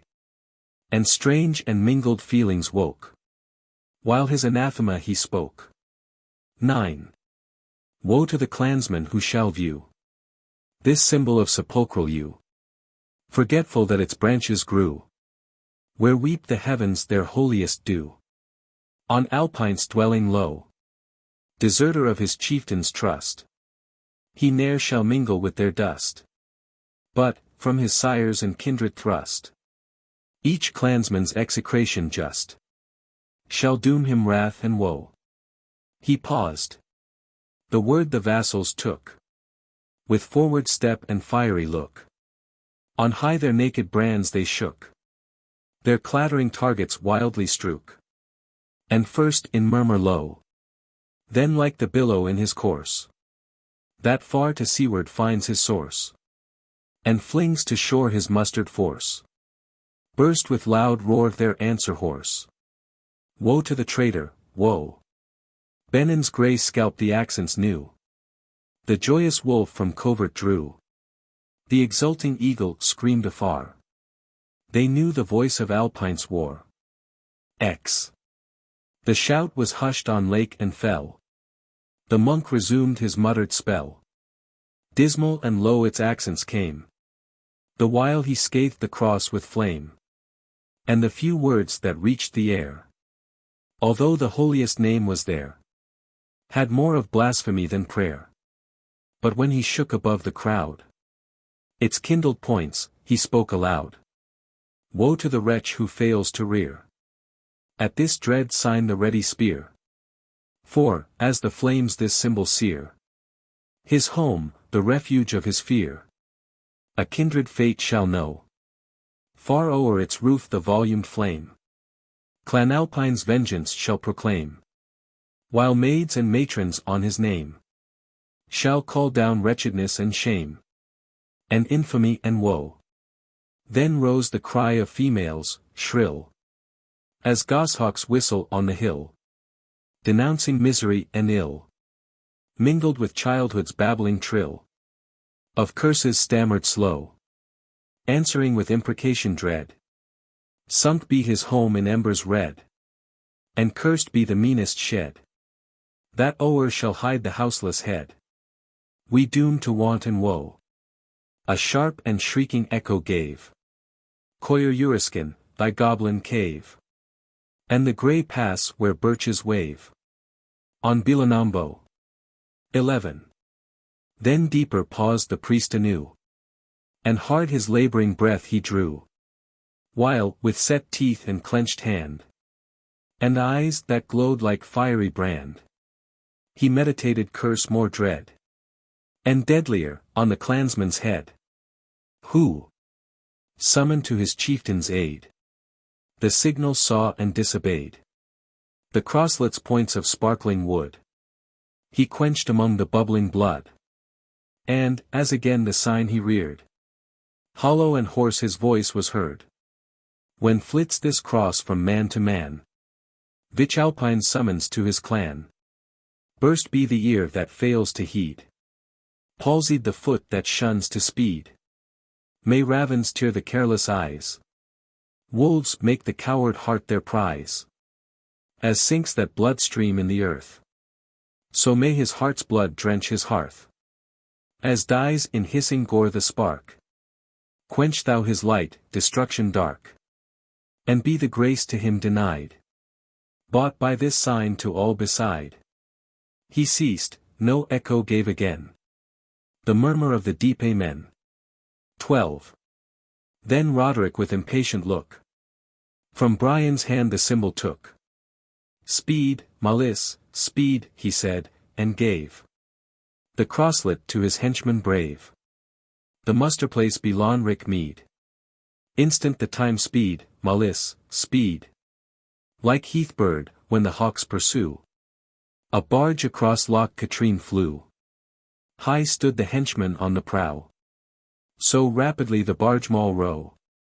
The bubbles, where they launched the boat, were all unbroken and afloat, dancing in foam and ripple still, when it had neared the mainland hill, and from the silver beach's side, still was the prow 3 fathom wide, when lightly bounded to the land, the messenger of blood and brand. 13. Speed, Malise, speed. The dun deer's hide on fleeter foot was never tied. Speed, Malise, speed. Such cause of haste thine active sinews never braced. Bend 'gainst the steepy hill thy breast, burst down like torrent from its crest. With short and springing footstep pass the trembling bog and false morass. Across the brook like roebuck bound, and thread the brake like questing hound.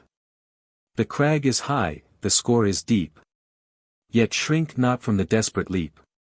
Parched are thy burning lips and brow, yet by the fountain pause not now. Herald of battle, fate, and fear, stretch onward in thy fleet career.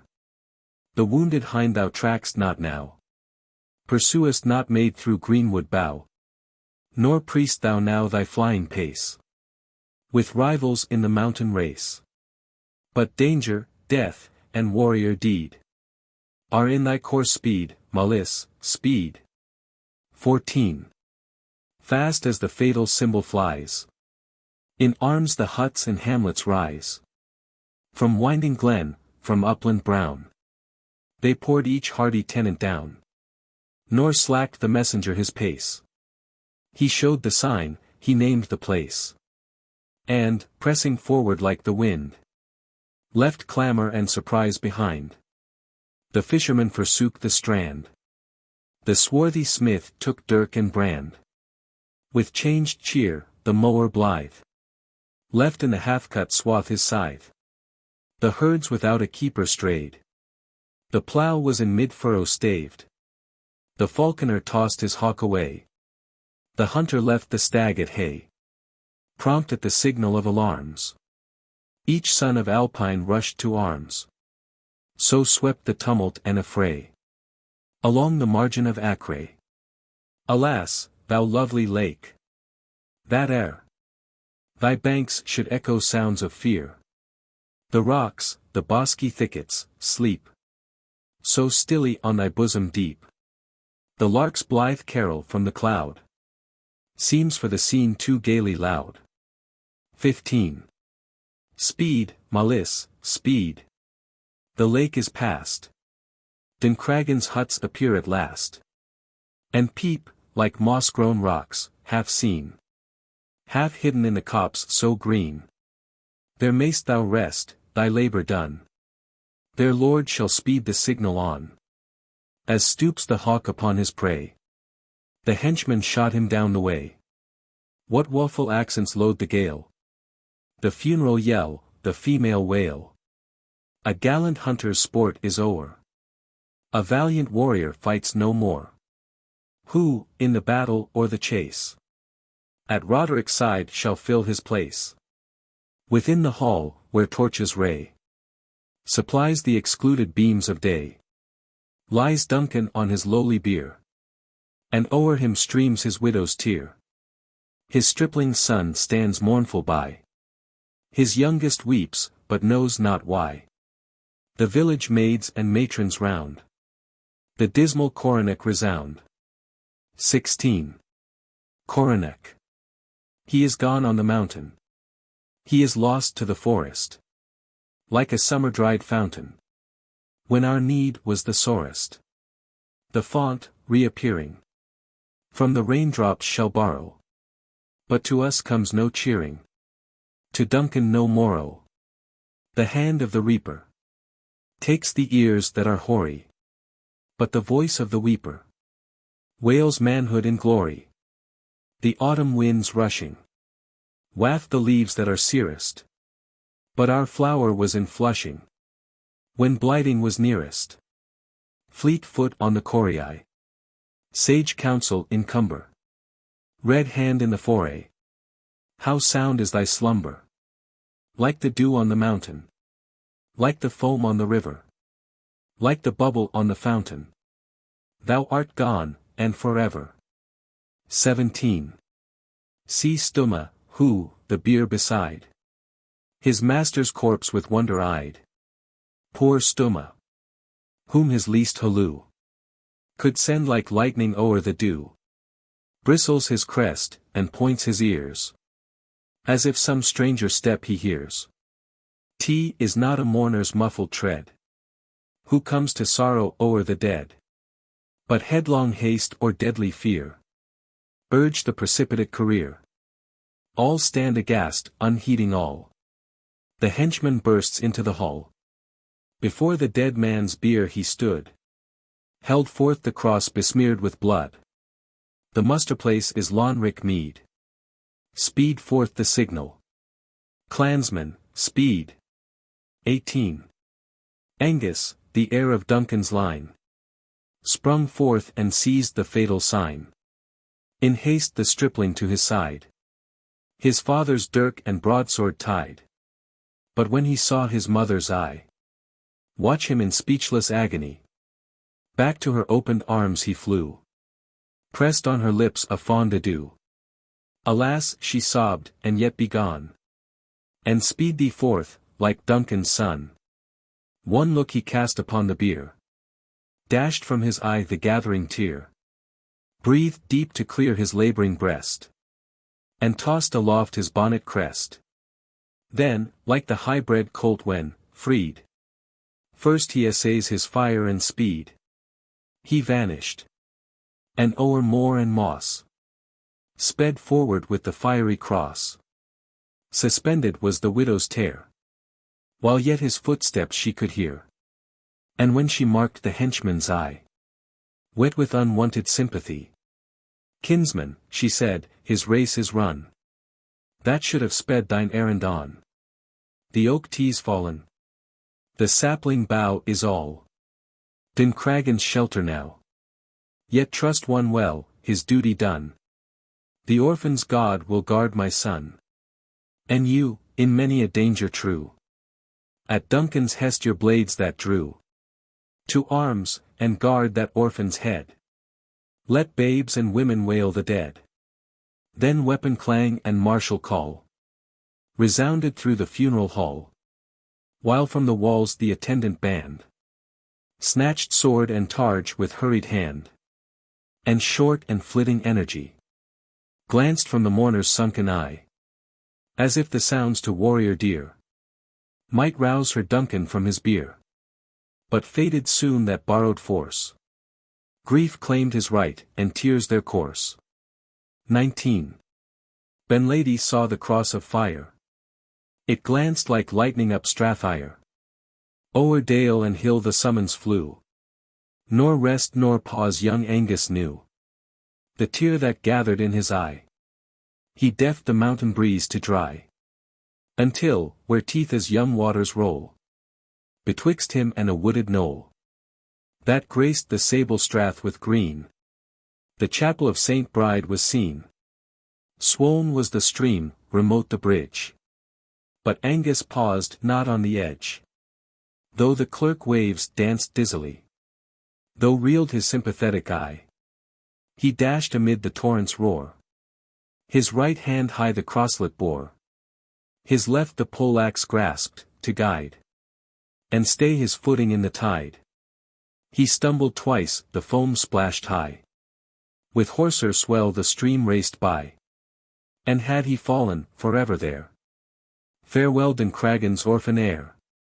But still, as if in parting life, firmer he grasped the cross of strife. Until the opposing bank he gained. And up the chapel pathway strained. A blithesome rout that morning tide had sought the chapel of Saint Bride.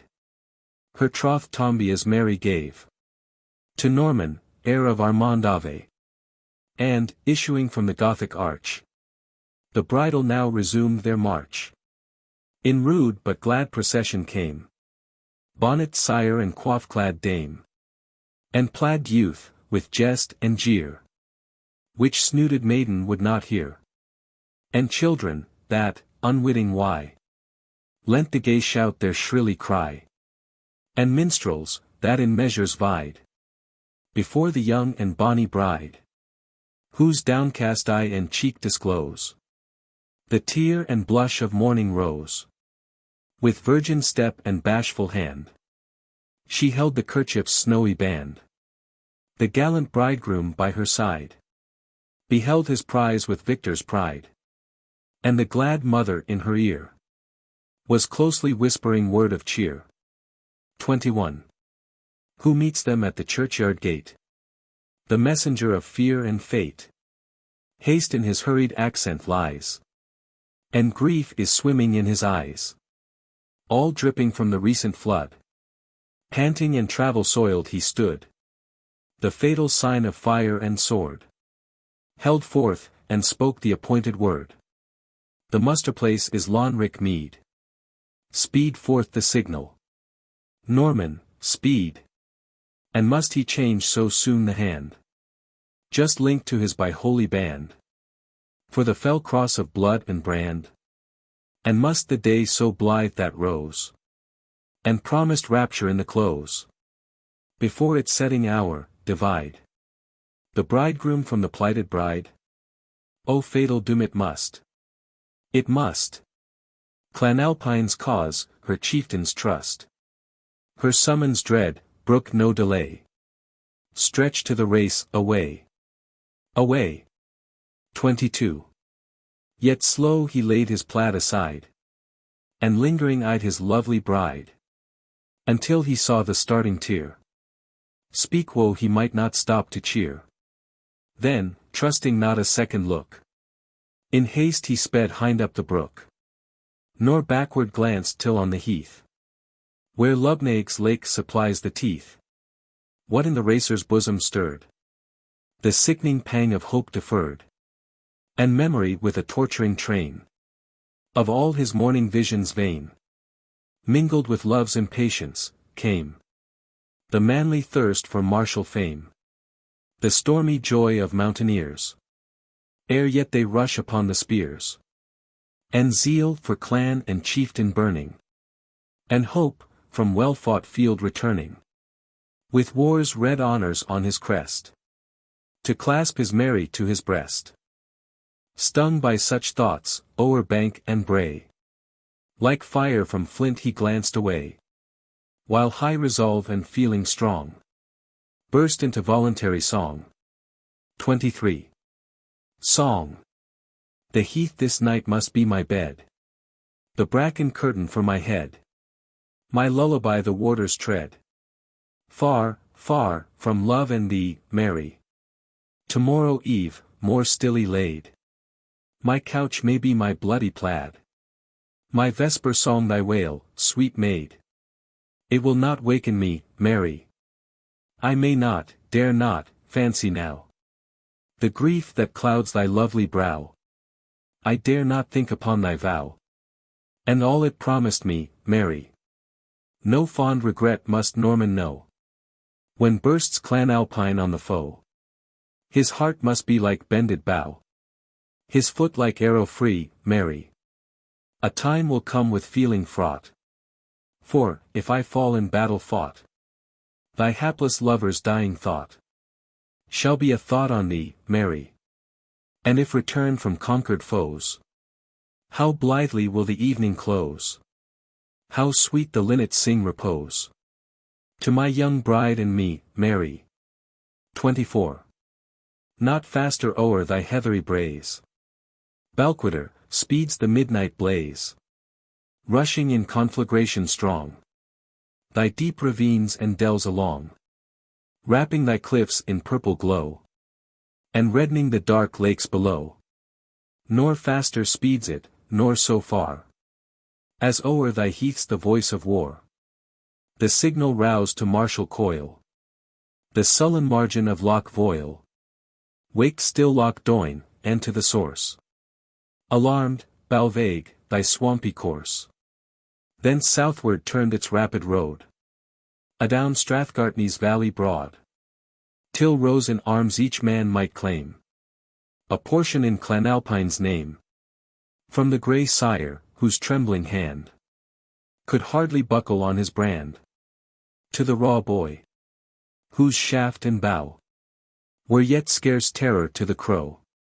Each valley, each sequestered glen, mustered its little horde of men, that met as torrents from the height. In Highland dales their streams unite, still gathering, as they pour along. A voice more loud, a tide more strong. Till at the rendezvous they stood. By hundreds prompt for blows and blood. Each trained to arms since life began. Owning no tie but to his clan. No oath but by his chieftain's hand. No law but Roderick Dhu's command. 25. That summer morn had Roderick Dhu surveyed the skirts of Benvenue. And sent his scouts o'er hill and heath. To view the frontiers of Menteith. All backward came with news of truce. Still lay each Marshal Graeme and Bruce. In Redknock courts no horseman wait. No banner waved on Cardross gate. On Duchray's towers no beacon shone. Nor scared the herons from Loch Conn. All seemed at peace. Now wit ye Wylie, the chieftain with such anxious eye. Ere to the muster he repair. This western frontier scanned with care. In Benvenue's most darksome cleft.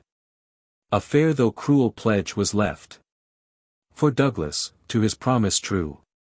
That morning from the isle withdrew. And in a deep sequestered dell. Had sought a low and lonely cell. By many a bard in Celtic tongue.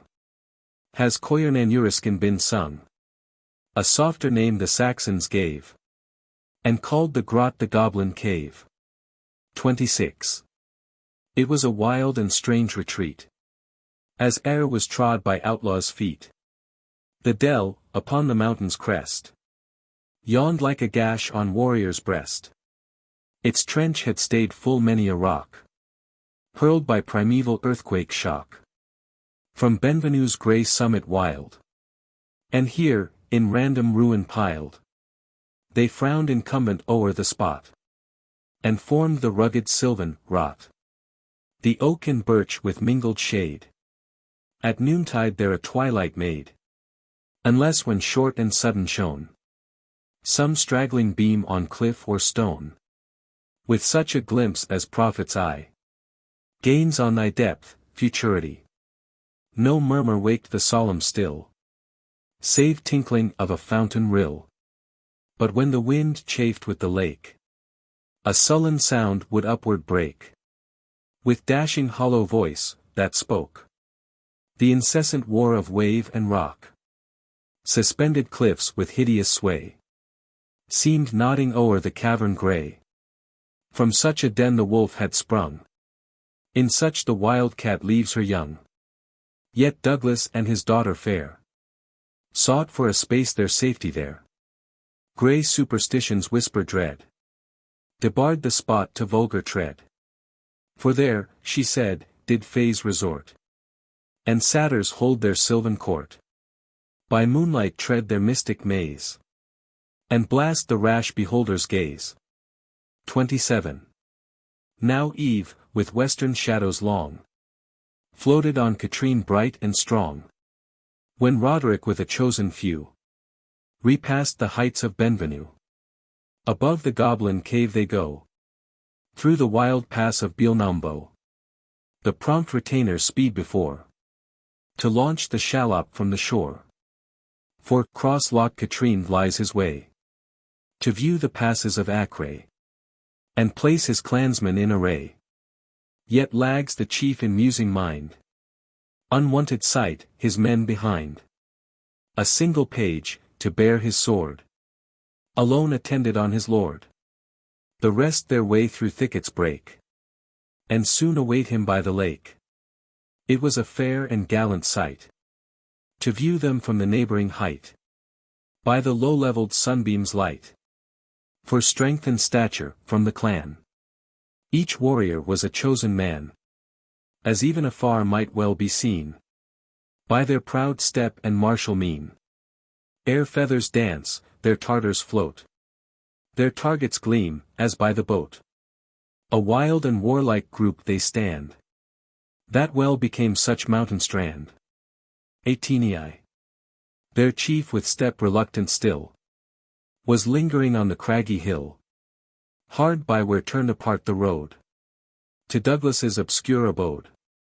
It was but with that dawning morn, that Roderick Dhu had proudly sworn, to drown his love in war's wild roar, nor think of Ellen Douglas more. But he who stems a stream with sand, and fetters flame with flaxen band, has yet a harder task to prove. By firm resolve to conquer love, Eve finds the chief, like restless ghost, still hovering near his treasure lost. For though his haughty heart deny a parting meeting to his eye, still fondly strains his anxious ear the accents of her voice to hear. And inly did he curse the breeze that waked to sound the rustling trees. But hark! What mingles in the strain?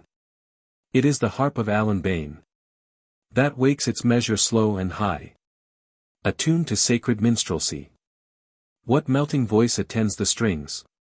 'Tis Ellen, or an angel, sings. 29. Hymn to the Virgin. Avenue Maria. Maiden mild, listen to a maiden's prayer. Thou canst hear though from the wild, thou canst save amid despair. Safe may we sleep beneath thy care, though banished, outcast, and reviled. Maiden, hear a maiden's prayer. Mother, hear a suppliant child. Ave Maria. Ave Maria. Undefiled, the flinty couch we now must share shall seem with down of eider piled, if thy protection hover there. The murky cavern's heavy air shall breathe of balm if thou hast smiled. Then, maiden, hear a maiden's prayer. Mother, list a suppliant child. Ave Maria. Avenue Maria. Stainless styled, Foul demons of the earth and air, from this their wonted haunt exiled, shall flee before thy presence fair. We bow us to our lot of care, beneath thy guidance reconciled.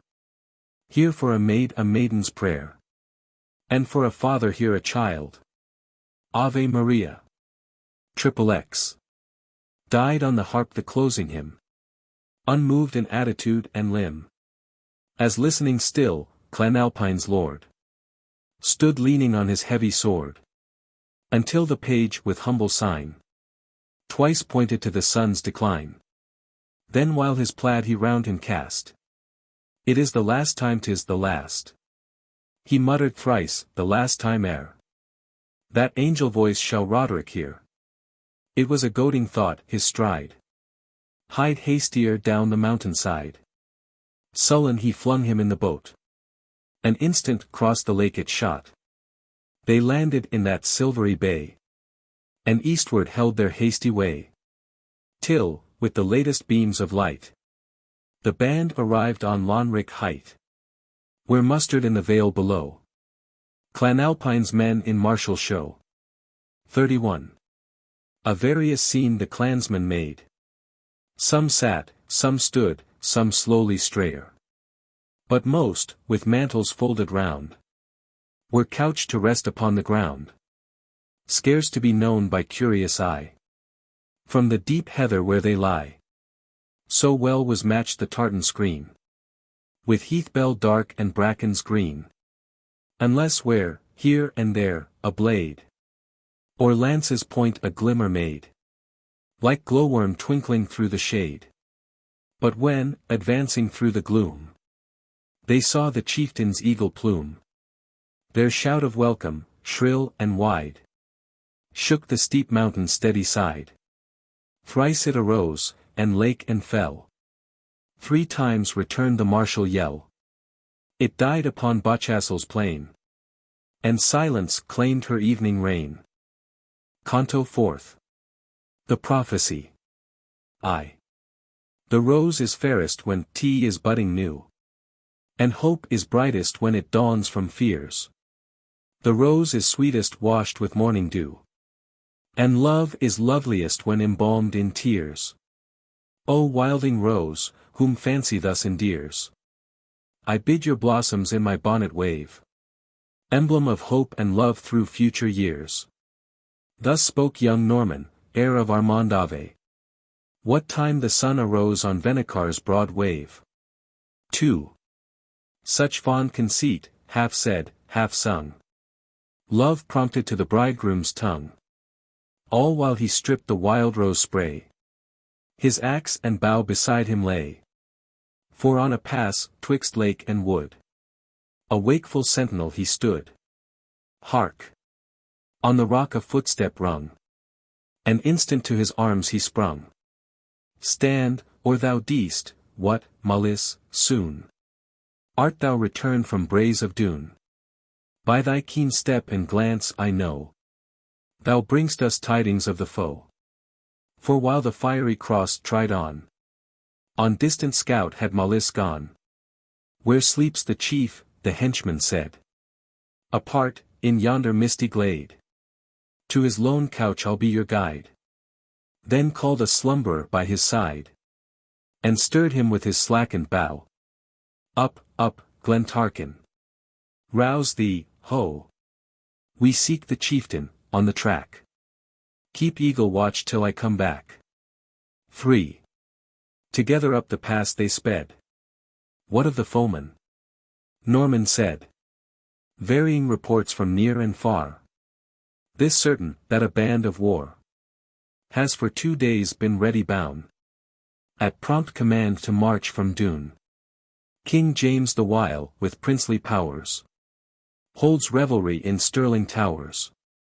Soon will this dark and gathering cloud speak on our glens in thunder loud, inured to bide such bitter bout. The warrior's plaid may bear it out. But, Norman, how wilt thou provide a shelter for thy bonny bride? What? Know ye not that Roderick's care to the loan I'll hath caused repair? Each maid and matron of the clan, and every child and aged man, unfit for arms, and given his charge, nor skiff nor shallop, boat nor barge, upon these lakes shall float at large, but all beside the islet more, that such dear pledge may rest secure. 4. T is well advised, the chieftain's plan bespeaks the father of his clan. But wherefore sleeps Sir Roderick Dhu? Apart from all his followers true? It is because last evening tide Brian an augury hath tried, of that dread kind which must not be, unless in dread extremity. The Taghairm called, by which, afar, our sires foresaw the events of war. Duncragan's milk-white bull they slew. Malice. Ah! Well the gallant brute I knew, the choicest of the prey we had, when swept our merryman Gallangad. His hide was snow, his horns were dark, his red eye glowed like fiery spark. So fierce, so tameless, and so fleet, sore did he cumber our retreat, and kept our stoutest kerns in awe, even at the pass of Beal Maha. But steep and flinty was the road, and sharp the hurrying pikeman's goad. And when we came to Denon's Row, a child might scathless stroke his brow. The Norman, that bull was slain, his reeking hide they stretched the cataract beside, whose waters their wild tumult toss adown the black and craggy boss of that huge cliff whose ample verge tradition calls the hero's targe. Couched on a shelf beneath its brink, close where the thundering torrents sink, rocking beneath their headlong sway, and drizzled by the ceaseless spray. Midst groan of rock and roar of stream, the wizard waits prophetic dream. Nor distant rests the chief, but hush.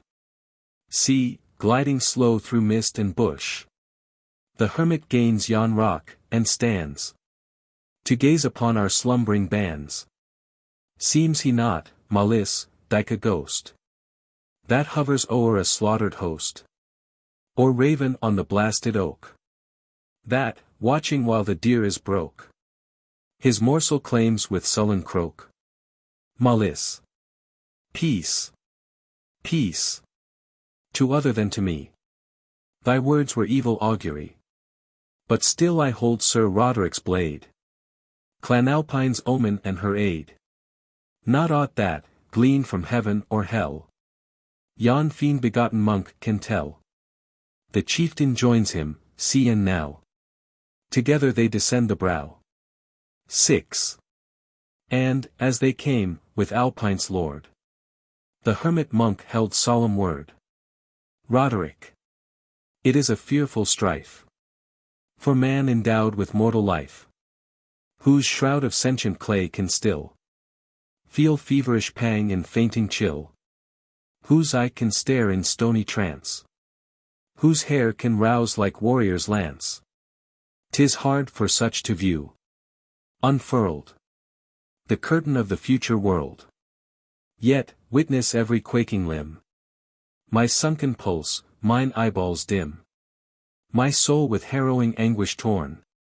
This for my chieftain have I borne, the shapes that sought my fearful couch, a human tongue may ne'er avouch.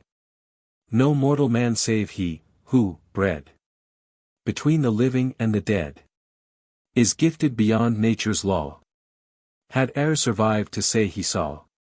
At length the fateful answer came, in characters of living flame, not spoke in word, nor blazed in scroll, but born and branded on my soul, which spills the foremost foeman's life, that party conquers in the strife.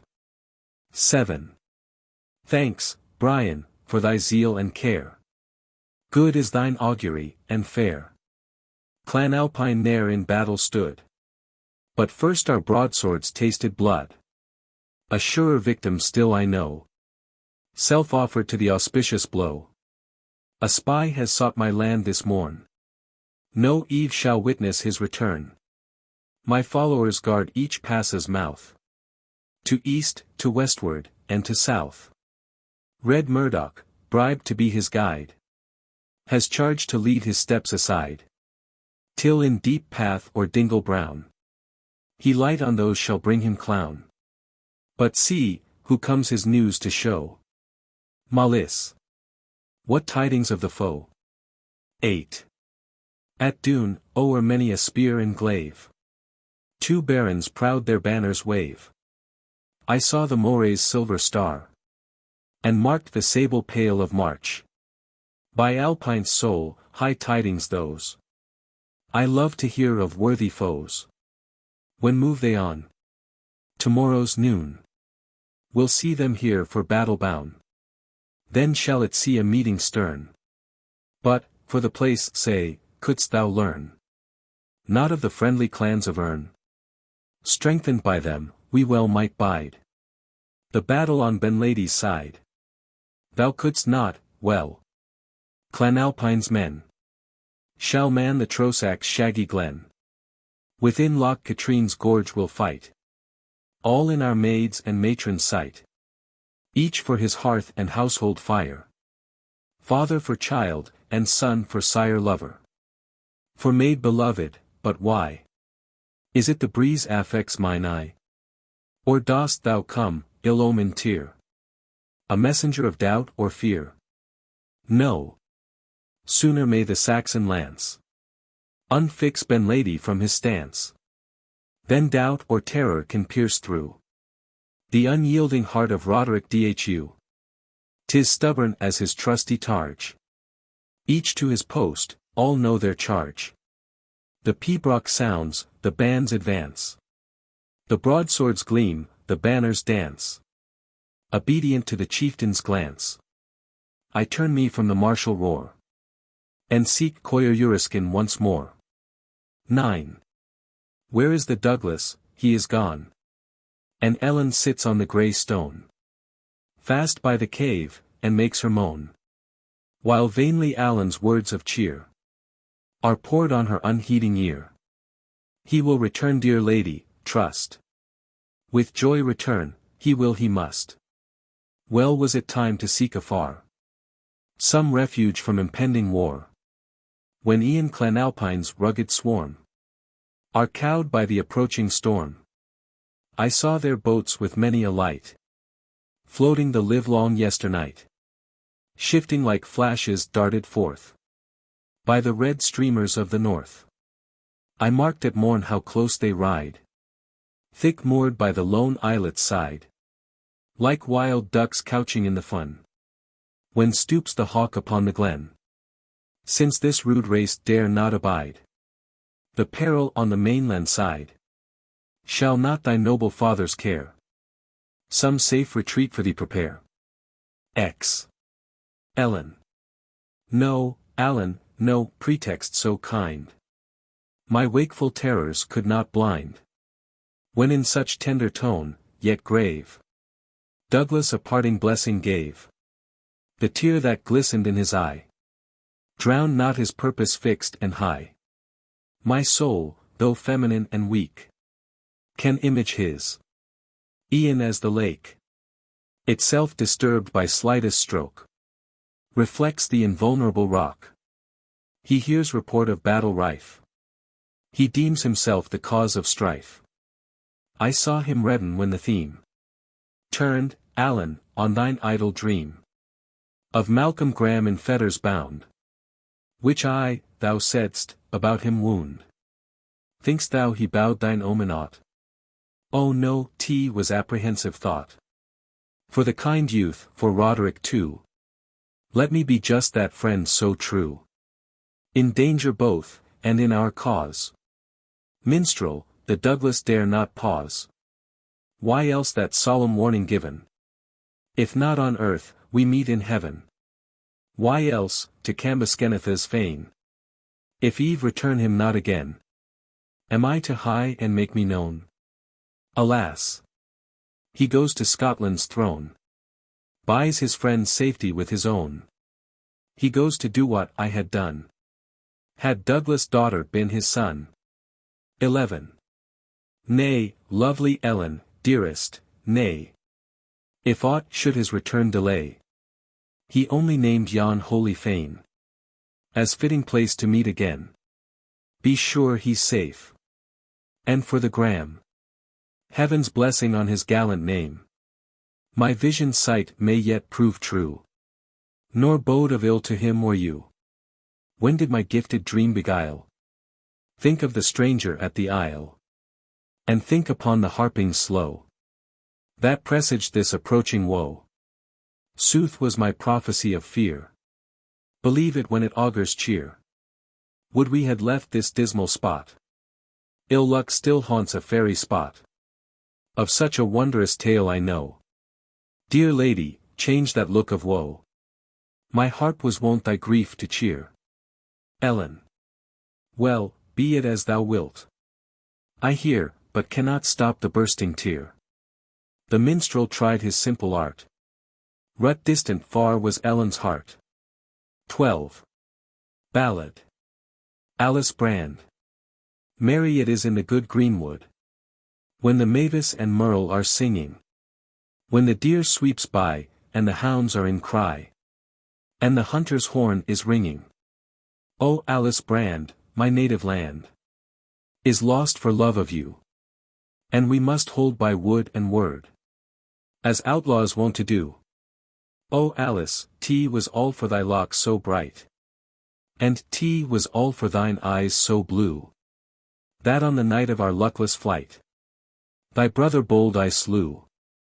Now must I teach to hew the beech, the hand that held the glaive, for leaves to spread our lowly bed, and stakes to fence our cave, and for vest of pall, thy fingers small, that wont on harp to stray. A cloak must shear from the slaughtered deer, to keep the cold away. O Richard, if my brother died, tea was but a fatal chance. For darkling was the battle tried, and fortune sped the lance. If pall and vair no more I wear, nor thou the crimson sheen, as warm, we'll say, is the russet grey, as gay the forest green. And, Richard, if our lot be hard, and lost thy native land, still Alice has her own Richard, and he his Alice Brand. 13. Ballad continued. 'Tis merry, in good greenwood, so blithe Lady Alice is singing, on the beech's pride, and oak's brown side, Lord Richard's axe is ringing. Up spoke the moody elfin king, who woned within the hill, like wind in the porch of a ruined church. His voice was ghostly shrill. Why sounds yon stroke on beech and oak? Our moonlight circles screen. Or who comes here to chase the deer, beloved of our elfin queen? Or who may dare on wold to wear the fairy's fatal green? Up, Urgan, up, to yon mortal high, for thou wert christened man. For cross or sign thou wilt not fly, for muttered word or ban.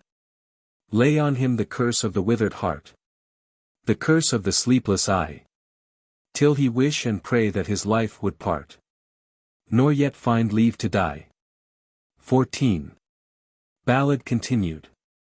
'Tis merry, in good greenwood, though the birds have stilled their singing. The evening blaze cloth Alice raise, and Richard is faggots bringing. Up Urgan starts, that hideous dwarf, before Lord Richard stands, and, as he crossed and blessed himself, I fear not sign, quoth the grisly elf, that is made with bloody hands. But out then spoke she, Alice Brand, that woman void of fear, and if there's blood upon his hand, 'tis but the blood of deer. Now loud thou least, thou bold of mood, it cleaves unto his hand, the stain of thine own kindly blood, the blood of Ethert Brand. Then forward stepped she, Alice Brand, and made the holy sign. And if there's blood on Richard's hand, a spotless hand is mine. And I conjure thee, demon elf, by him whom demons fear, to show us whence thou art thyself, and what thine errand here. 15. Ballad continued.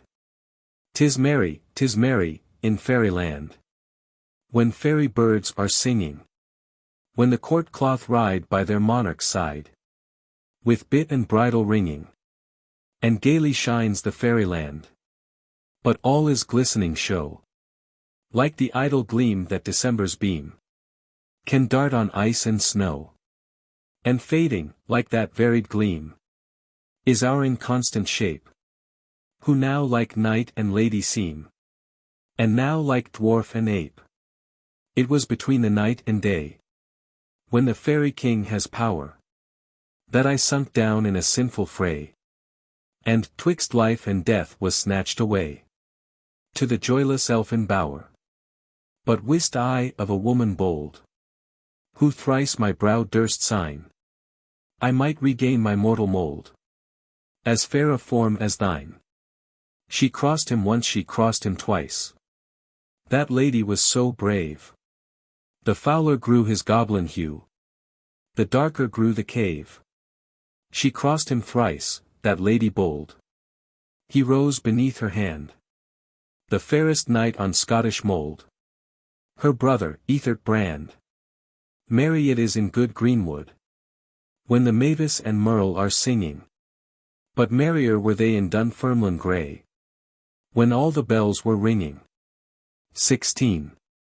Just as the minstrel sounds were stayed, a stranger climbed the steepy glade.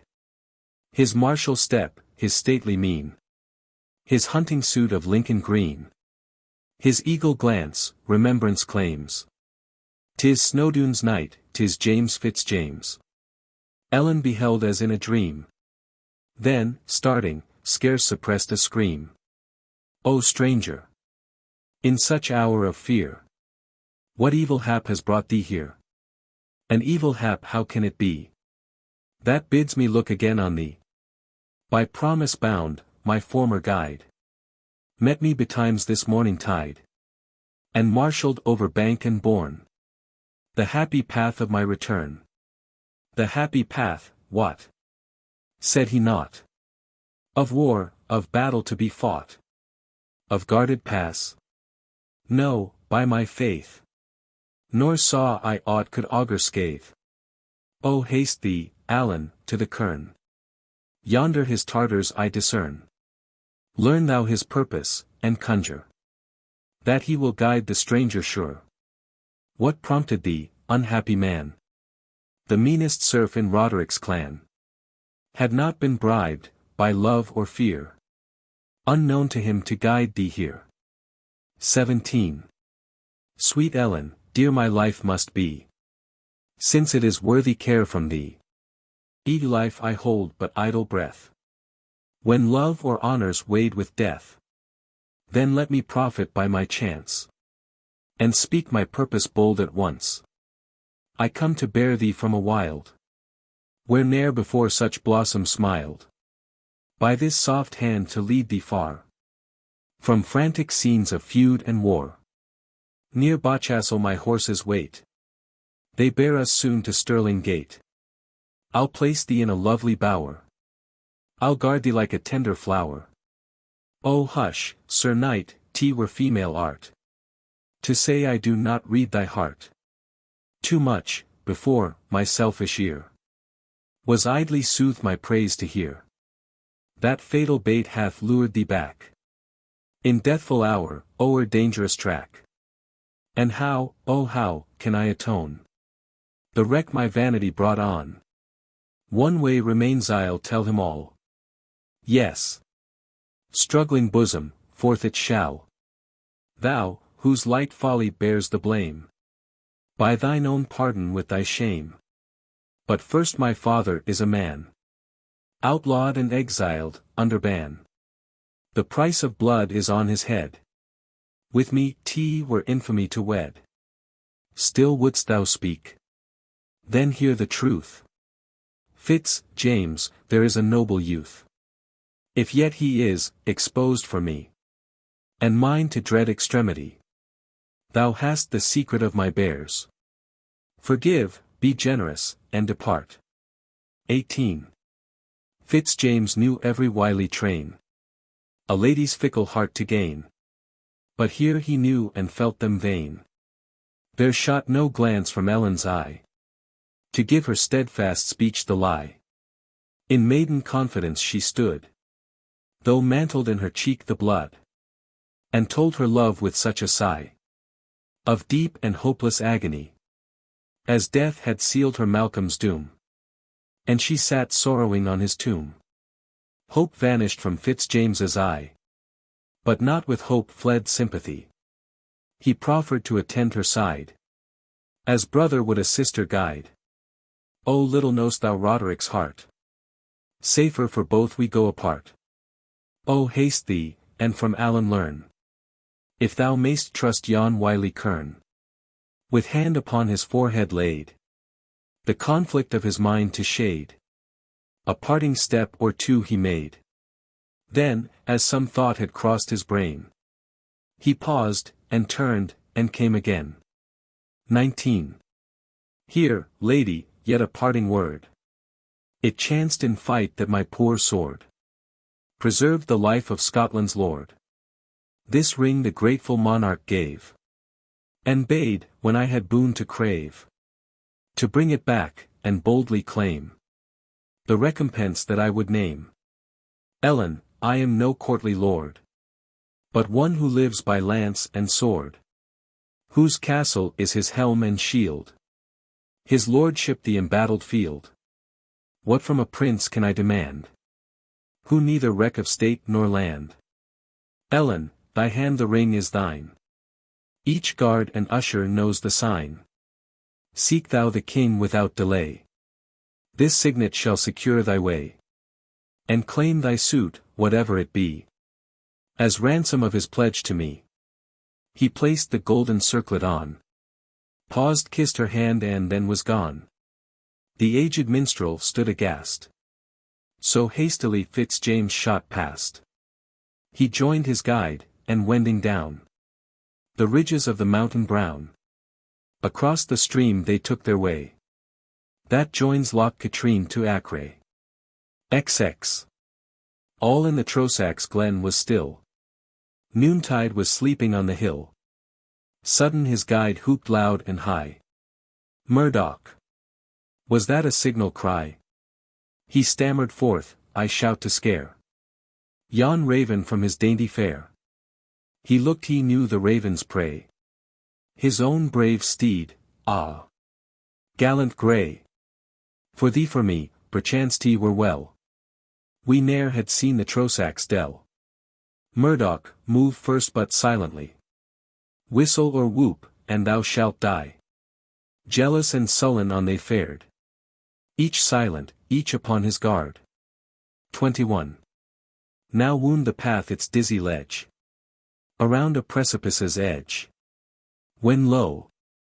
A wasted female form, blighted by wrath of sun and storm, in tattered weeds and wild array, stood on a cliff beside the way, and glancing round her restless eye, upon the wood, the rock, the sky, seemed not to mark, yet all to spy.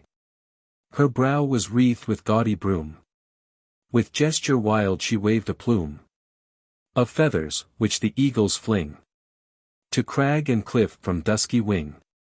Such spoils her desperate step had sought, where scarce was footing for the goat. The tartan plaid she first descried, and shrieked till all the rocks replied. As loud she laughed when near they drew, for then the lowland garb she knew. And then her hands she wildly wrung, and then she wept, and then she sung. She sung. The voice, in better time, perchance to harp or lute might chime. And now, though strained and roughened, still rung wildly sweet to dale and hill. 22. Song. They bid me sleep, they bid me pray. They say my brain is warped and wrung. I cannot sleep on Highland brae. I cannot pray in Highland tongue. But were I now where Allen glides, or heard my native Devon's tides, So sweetly would I rest, and pray, that heaven would close my wintry day. 'Twas thus my hair they bade me braid. They made me to the church repair. It was my bridal morn they said, and my true love would meet me there. But woe betide the cruel guile that drowned in blood the morning smile. And woe betide the fairy dream. I only waked to sob and scream. 23. Who is this maid? What means her lay? She hovers o'er the hollow way, and flutters wide her mantle grey, as the lone heron spreads his wing by twilight, o'er a haunted spring. 'Tis Blanche of Devon, Murdoch said, a crazed and captive Lowland maid, ta'en on the morn she was a bride, when Roderick forayed Devonside. The gay bridegroom resistance made, and felt our chief's unconquered blade. I marvel she is now at large, but oft she escapes from Maudlin's charge. Hence, brain-sick fool. He raised his bow. Now, if thou strik'st her but one blow, I'll pitch thee from the cliff as far as ever peasant pitched a bar. Thanks, champion, thanks, the maniac cried, and pressed her to Fitz-James's side. See the grey pennons I prepare to seek my true love through the air. I will not lend that savage groom to break his fall, one downy plume. No. Deep amid disjointed stones, the wolves shall batten on his bones. And then shall his detested plaid, by bush and briar in mid-air stayed, wave forth a banner fail and free, meet signal for their revelry. Ziv. Hush thee, poor maiden, and be still. Oh. Thou look'st kindly, and I will. Mine eye has dried and wasted been, but still it loves the Lincoln green. And, though mine ear is all unstrung, still it loves the lowland tongue. For oh, my sweet William was forester true. He stole poor Blanche's heart away. His coat it was all of the greenwood hue, and so blithely he trilled the lowland lay. It was not that I meant to tell, but thou art wise and guessest well. Then, in a low and broken tone, and hurried note, the psalm went on. Still on the clansman fearfully she fixed her apprehensive eye, then turned it on the night, and then her look glanced wildly o'er the glen. 25. The toils are pitched, and the stakes are set. Ever sing merrily, merrily. The bows they bend, and the knives they whet. Hunters live so cheerily. It was a stag of 10, bearing its branches sturdily. He came stately down the glen. Ever sing heartily, heartily. It was there he met with a wounded doe. She was bleeding deathfully. She warned him of the toils below. Oh, so faithfully, faithfully. He had an eye, and he could heed. Ever sing warily, warily. He had a foot, and he could speed. Hunters watch so narrowly. 26. Fitz-James's mind was passion-tossed, when Ellen's hints and fears were lost. But Murdoch's shout suspicion wrought, and Blanche's song conviction brought. Not like a stag that spies the snare, but lion of the hunt aware. He waved at once his blade on high. Disclose thy treachery, or die. Forth at hell speed the clansman flew, but in his race his bow he drew. The shaft just grazed Fitz-James's crest, and thrilled in Blanche's faded breast. Murdoch of Alpine, prove thy speed, for ne'er had Alpine's son such need. With heart of fire, and foot of wind, the fierce avenger is behind. Fate judges of the rapid strife. The forfeit death, the prize is life. Thy kindred ambush lies before, close couched upon the heathery moor. Them couldst thou reach. It may not be. Thine ambushed kin thou ne'er shalt see. The fiery Saxon gains on thee. Resistless speeds the deadly thrust. As lightning strikes the pine to dust. With foot and hand Fitz-James must strain, ere he can win his blade again. Bent o'er the fallen with falcon eye, he grimly smiled to see him die. Then slower wended back his way, where the poor maiden bleeding lay. 27. She sat beneath the birchen tree, her elbow resting on her knee. She had withdrawn the fatal shaft, and gazed on it, and feebly laughed. Her wreath of broom and feathers grey, daggled with blood, beside her lay. The knight to stanch the life stream tried. Stranger, it is in vain, she cried. This hour of death has given me more of reason's power than years before. For, as these ebbing veins decay, my frenzied visions fade away. A helpless injured wretch I die. And something tells me in thine eye, that thou wert mine avenger born. Sayest thou this tress, oh, still I've worn this little tress of yellow hair, through danger, frenzy, and despair. It once was bright and clear as thine, but blood and tears have dimmed its shine. I will not tell thee when tea was shred, nor from what guiltless victim's head my brain would turn, but it shall wave like plumage on thy helmet brave, till sun and wind shall bleach the stain, and thou wilt bring it me again. I waver still. O God! More bright. Let reason beam her parting light. Oh! By thy knighthood's honored sign, and for thy life preserved by mine, when thou shalt see a darksome man, who boasts him chief of Alpine's clan, with Tartar's broad and shadowy plume, and hand of blood, and brow of gloom. Be thy heart bold, thy weapon strong, and wreak poor Blanche of Devon's wrong. They watch for thee by pass and fell. Avoid the path. O God! Farewell. 28. A kindly heart had brave Fitz-James. Fast poured his eyes at pity's claims. And now, with mingled grief and ire, he saw the murdered maid expire. God, in my need, be my relief, as I wreak this on yonder chief.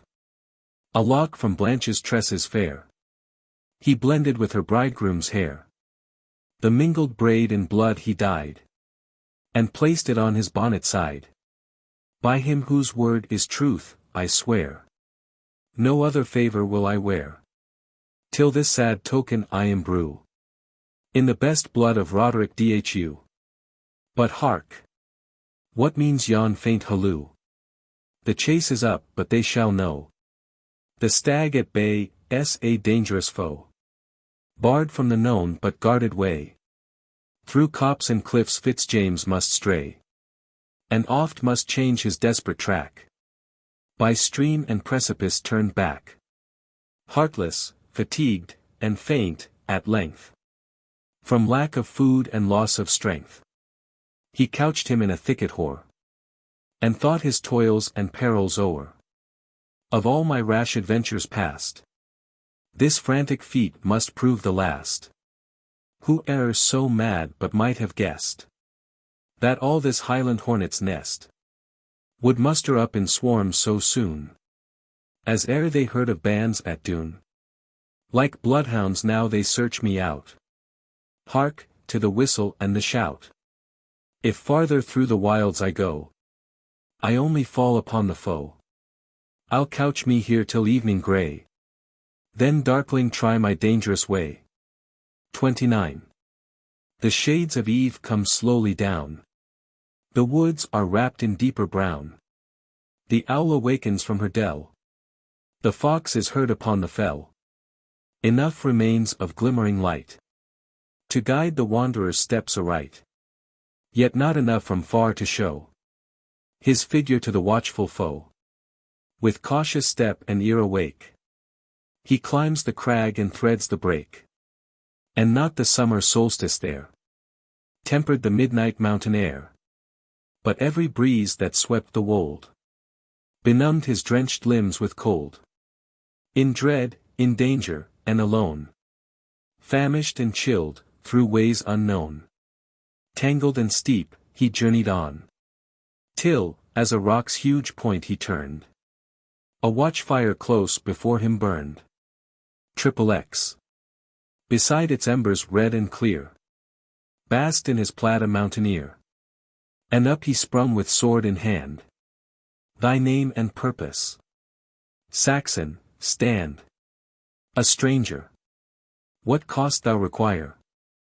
Rest and a guide, and food and fire. My life's beset, my path is lost.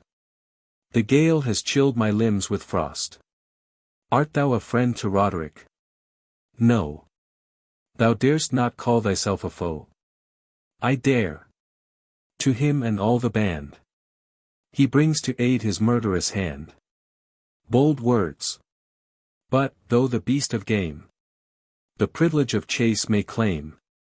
Though space and law the stag we lend. Ere hound we slip or bow we bend. Who ever recked, where, how, or when? The prowling fox was trapped or slain. Thus treacherous scouts, yet sure they lie. Who say thou camest a secret spy? They do, by heaven, come Roderick Dhu. And of his clan the boldest too. And let me but till morning rest. I write the falsehood on their crest. If by the blaze I mark aright, thou bear'st the belt and spur of night. Then by these tokens mayst thou know each proud oppressor's mortal foe. Enough, enough, sit down and share a soldier's couch, a soldier's fare. 31. He gave him of his Highland cheer, the hardened flesh of mountain deer. Dry fuel on the fire he laid, and bade the Saxon share his plaid. He tended him like welcome guest. Then thus his further speech addressed. Stranger, I am to Roderick Dhu. A clansman born, a kinsman true. Each word against his honor spoke. Demands of me avenging stroke. Yet more, upon thy fate, 'tis said. A mighty augury is laid. It rests with me to wind my horn. Thou art with numbers overborne. It rests with me, here, brand to brand. Worn as thou art, to bid thee stand. But, not for clan, nor kindred's cause, will I depart from honor's laws. To assail a wearied man were shame. And stranger is a holy name. Guidance and rest, and food and fire. In vain he never must require. Then rest thee here till dawn of day. Myself will guide thee on the way. O'er stock and stone, through watch and ward. Till past clan, Alpine's outmost guard. As far as Qualantagle's ford. From thence thy warrant is thy sword. I take thy courtesy, by heaven. As freely as 'tis nobly given.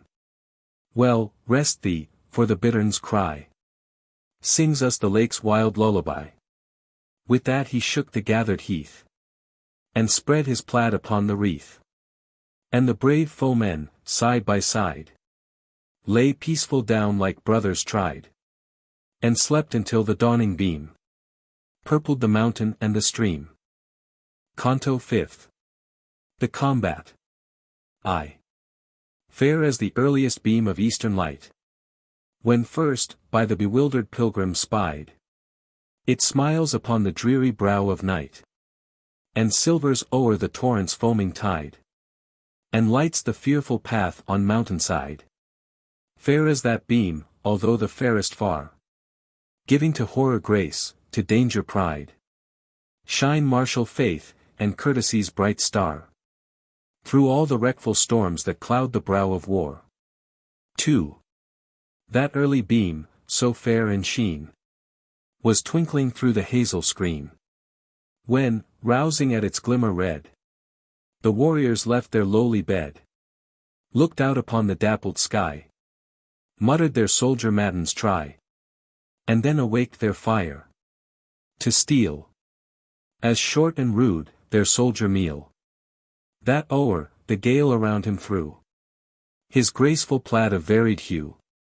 And, true to promise, led the way. By thicket green and mountain grey. A wildering path. They wended now. Along the precipice's brow. Commanding the rich scenes beneath. The windings of the Forth and Teeth. And all the valleys between that lie. Till Stirling's turrets melt in sky. Then, sunk in copse, their farthest glance. Gained not the length of horseman's lance. 'Twas oft so steep, the foot was as fain. Assistance from the hand to gain. So tangled oft that, bursting through. Each hawthorn shed her showers of dew. That diamond dew, so pure and clear. It rivals all but beauty's tear. 3. At length they came where, stern and steep. The hill sinks down upon the deep. Here Venicar in silver flows. There, ridge on ridge, Benlady rose. Ever the hollow path twined on. Beneath steep hank and threatening stone. 100 men might hold the post. With hardihood against a host. The rugged mountain's scanty cloak. Was dwarfish shrubs of birch and oak. With shingles bare, and cliffs between. And patches bright of bracken green. And heather black, that waved so high. It held the copse in rivalry. But where the lake slept deep and still. Dank osiers fringed the swamp and hill. And oft both path and hill were torn. Where wintry torrent down had borne. And heaped upon the cumbered land. Its wreck of gravel, rocks, and sand. So toilsome was the road to trace. The guide, abating of his pace. Led slowly through the pass's jaws. And asked Fitz-James by what strange cause. He sought these wilds, traversed by few. Without a pass from Roderick Dhu. 4. Brave Gale, my pass, in danger tried. Hangs in my belt and by my side. Yet, sooth to tell, the Saxon said. I dreamt not now to claim its aid. When here, but 3 days since. I came bewildered in pursuit of game. All seemed as peaceful and as still. As the mist slumbering on yon hill. Thy dangerous chief was then afar. Nor soon expected back from war. Thus said, at least, my mountain guide. Though deep perchance the villain lied. Yet why a second venture try? A warrior thou, and ask me why? Moves our free course by such fixed cause. As gives the poor mechanic laws. Enough, I sought to drive away. The lazy hours of peaceful day. Slight cause will then suffice to guide. A knight's free footsteps far and wide. A falcon flown, a greyhound strayed. The merry glance of mountain maid. Or, if a path be dangerous known. The danger's self is lure alone. Thy secret keep, I urge thee not. Yet, ere again ye sought this spot. Say, heard ye not of Lowland war? Against Clan Alpine, raised by Mar? No, by my word. Of bands prepared. To guard King James's sports I heard. Nor doubt I aught, but, when they hear this muster of the mountaineer, their pennons will abroad be flung. Which else in Doon had peaceful hung. Free be they flung.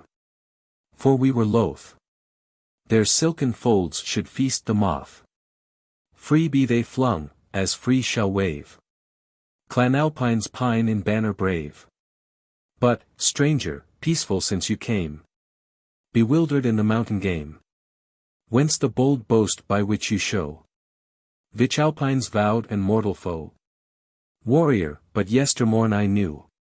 Not of thy chieftain, Roderick Dhu. Save as an outlawed desperate man. The chief of a rebellious clan. Who, in the regent's court and sight. With ruffian dagger stabbed a knight. Yet this alone might from his part. Sever each true and loyal heart. 6. Wrathful at such arraignment foul. Dark lowered the clansman's sable scowl. A space he paused, then sternly said. And heard'st thou why he drew his blade? Heard'st thou that shameful word and blow brought Roderick's vengeance on his foe? What recked the chieftain if he stood on Highland heath or Holyrood? He rights such wrong where it is given. If it were in the court of heaven, still was it outrage, yet, 'tis true. Not then claimed sovereignty his due, while Albany with feeble hand held borrowed truncheon of command. The young king, mute in Stirling Tower, was stranger to respect and power. But then, thy chieftain's robber life, winning mean prey by causeless strife, wrenching from ruined lowland swain his herds and harvest reared in vain. Methinks a soul like thine should scorn the spoils from such foul foray born. 7. The Gael beheld him grim the while, and answered with disdainful smile. Saxon, from yonder mountain high, I marked thee send delighted eye. Far to the south and east, where lay, extended in succession gay, deep waving fields and pastures green, with gentle slopes and groves between. These fertile plains, that softened vale, were once the birthright of the Gael. The stranger came with iron hand, and from our fathers reft the land. Where dwell we now? See, rudely swell crag over crag, and fell o'er fell. Ask we this savage hill we tread for fattened steer or household bread? Ask we for flocks these shingles dry? And well the mountain might reply. To you, as to your sires of yore, belong the target and claymore. I give you shelter in my breast. Your own good blades must win the rest. Pent in this fortress of the north, think'st thou we will not sally forth to spoil the spoiler as we may, and from the robber rend the prey? Ay, by my soul, while on yon plain the Saxon rears one shock of grain, while of 10,000 herds there strays but one along yon river's maze, the Gael, of plain and river air, shall with strong hand redeem his share. Where live the mountain chiefs who hold that plundering lowland field and fold? Is aught but retribution true? Seek other cause, gainst Roderick Dhu. 8. Answered Fitz-James, and, if I sought, think'st thou no other could be brought? What deem ye of my pathway laid? My life given o'er to ambuscade? As of a meed to rashness due. Hadst thou sent warning fair and true? I seek my hound or falcon strayed. I seek, good faith, a Highland maid. Free hadst thou been to come and go. But secret path marks secret foe.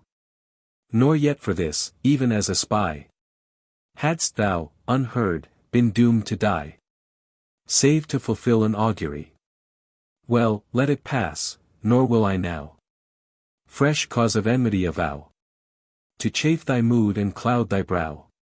Enough, I am by promise tied to match me with this man of pride. Twice have I sought Clan Alpine's glen in peace, but when I come again, I come with banner, brand, and bow, as leader seeks his mortal foe. For love lore swain in lady's bower, ne'er panted for the appointed hour, as I, until before me stand this rebel chieftain and his band. 9. Have then thy wish. He whistled shrill, and he was answered from the hill, wild as the scream of the curlew. From crag to crag the signal flew. Instant, through copse and heath, arose bonnets and spears and bended bows. On right, on left, above, below, sprung up at once the lurking foe. From shingles grey their lances start. The bracken bush sends forth the dart. The rushes and the willow wand are bristling into axe and brand, and every tuft of broom gives life to plaid warrior armed for strife. That whistle garrisoned the glen at once with full 500 men. As if the yawning hill to heaven a subterranean host had given. Watching their leaders beck and will. All silent there they stood and still. Like the loose crags whose threatening mass lay tottering o'er the hollow pass. As if an infant's touch could urge their headlong passage down the verge. With step and weapon forward flung. Upon the mountainside they hung. The mountaineer cast glance of pride along Ben Lady's living side. Then fixed his eye and sable brow full on Fitz-James. How say'st thou now? These are Clan Alpine's warriors true. And, Saxon, I am Roderick Dhu. X. Fitz-James was brave, though to his heart the life-blood thrilled with sudden start. He manned himself with dauntless air. Returned the chief his haughty stare. His back against a rock he bore. And firmly placed his foot before. Come one. Come all. This rock shall fly from its firm base as soon as I. Sir Roderick marked, and in his eyes respect was mingled with surprise. And the stern joy which warriors feel in foemen worthy of their steel. Short space he stood, then waved his hand. Down sunk the disappearing band. Each warrior vanished where he stood. In broom or bracken, heath or wood. Sunk brand and spear in bended bough. In osiers pale and copses low. It seemed as if their mother earth had swallowed up her warlike birth. The wind's last breath had tossed in air pennon and plaid and plumage fair. The next but swept a lone hillside, where heath and fern were waving wide. The sun's last glance was glinted back from spear and glaive, from targe and jack. The next, all unreflected, shone on bracken green and cold grey stone. 11. Fitz-James looked round, yet scarce believed the witness that his sight received. Such apparition well might seem delusion of a dreadful dream.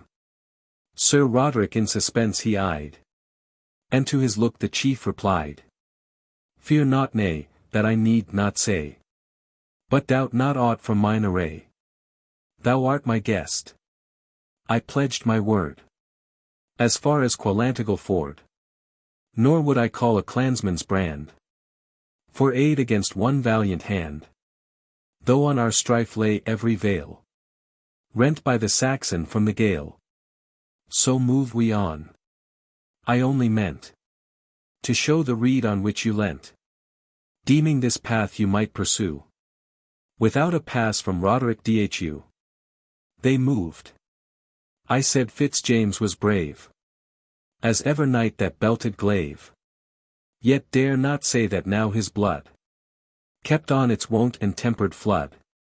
As, following Roderick's stride, he drew that seeming lonesome pathway through, which yet by fearful proof was rife with lances, that, to take his life, waited but signal from a guide, so late dishonored and defied.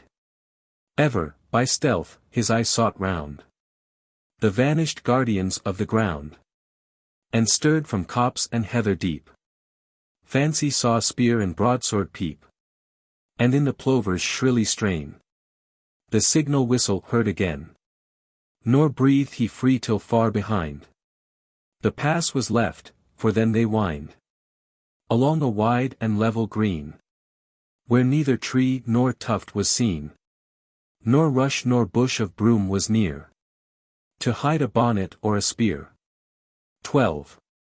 The chief in silence strode before, and reached that torrent-sounding shore, which, daughter of three mighty lakes, from Venicar in silver breaks, sweeps through the plain, and ceaseless mines on Bochastle the mouldering lines, where Rome, the empress of the world, of yore her eagle wings unfurled.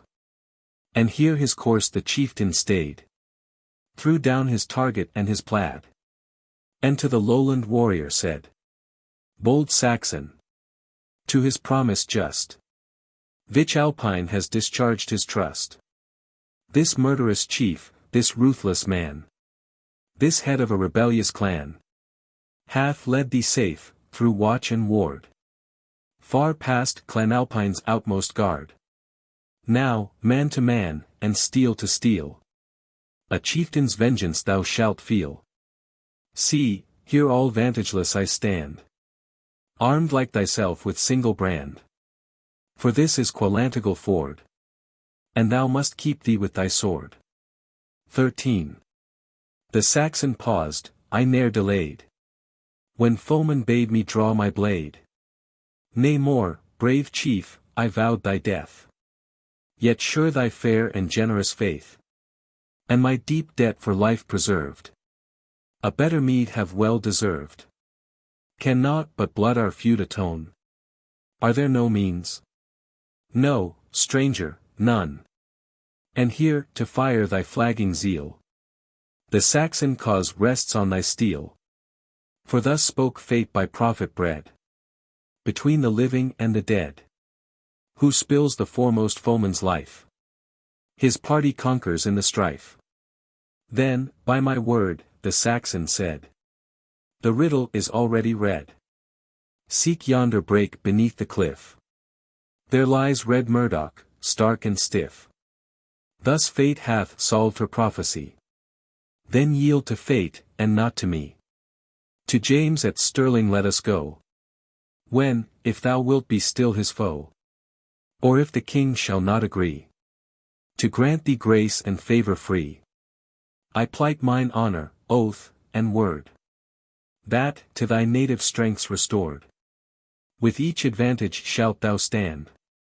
That aids thee now to guard thy land. 14. Dark lightning flashed from Roderick's eye. Soars thy presumption, then, so high? Because a wretched kern ye slew. Homage to name to Roderick Dhu. He yields not, he, to man nor fate. Thou add'st but fuel to my hate. My clansman's blood demands revenge. Not yet prepared. By heaven, I change my thought, and hold thy valor light. As that of some vain carpet knight. Who ill deserved my courteous care.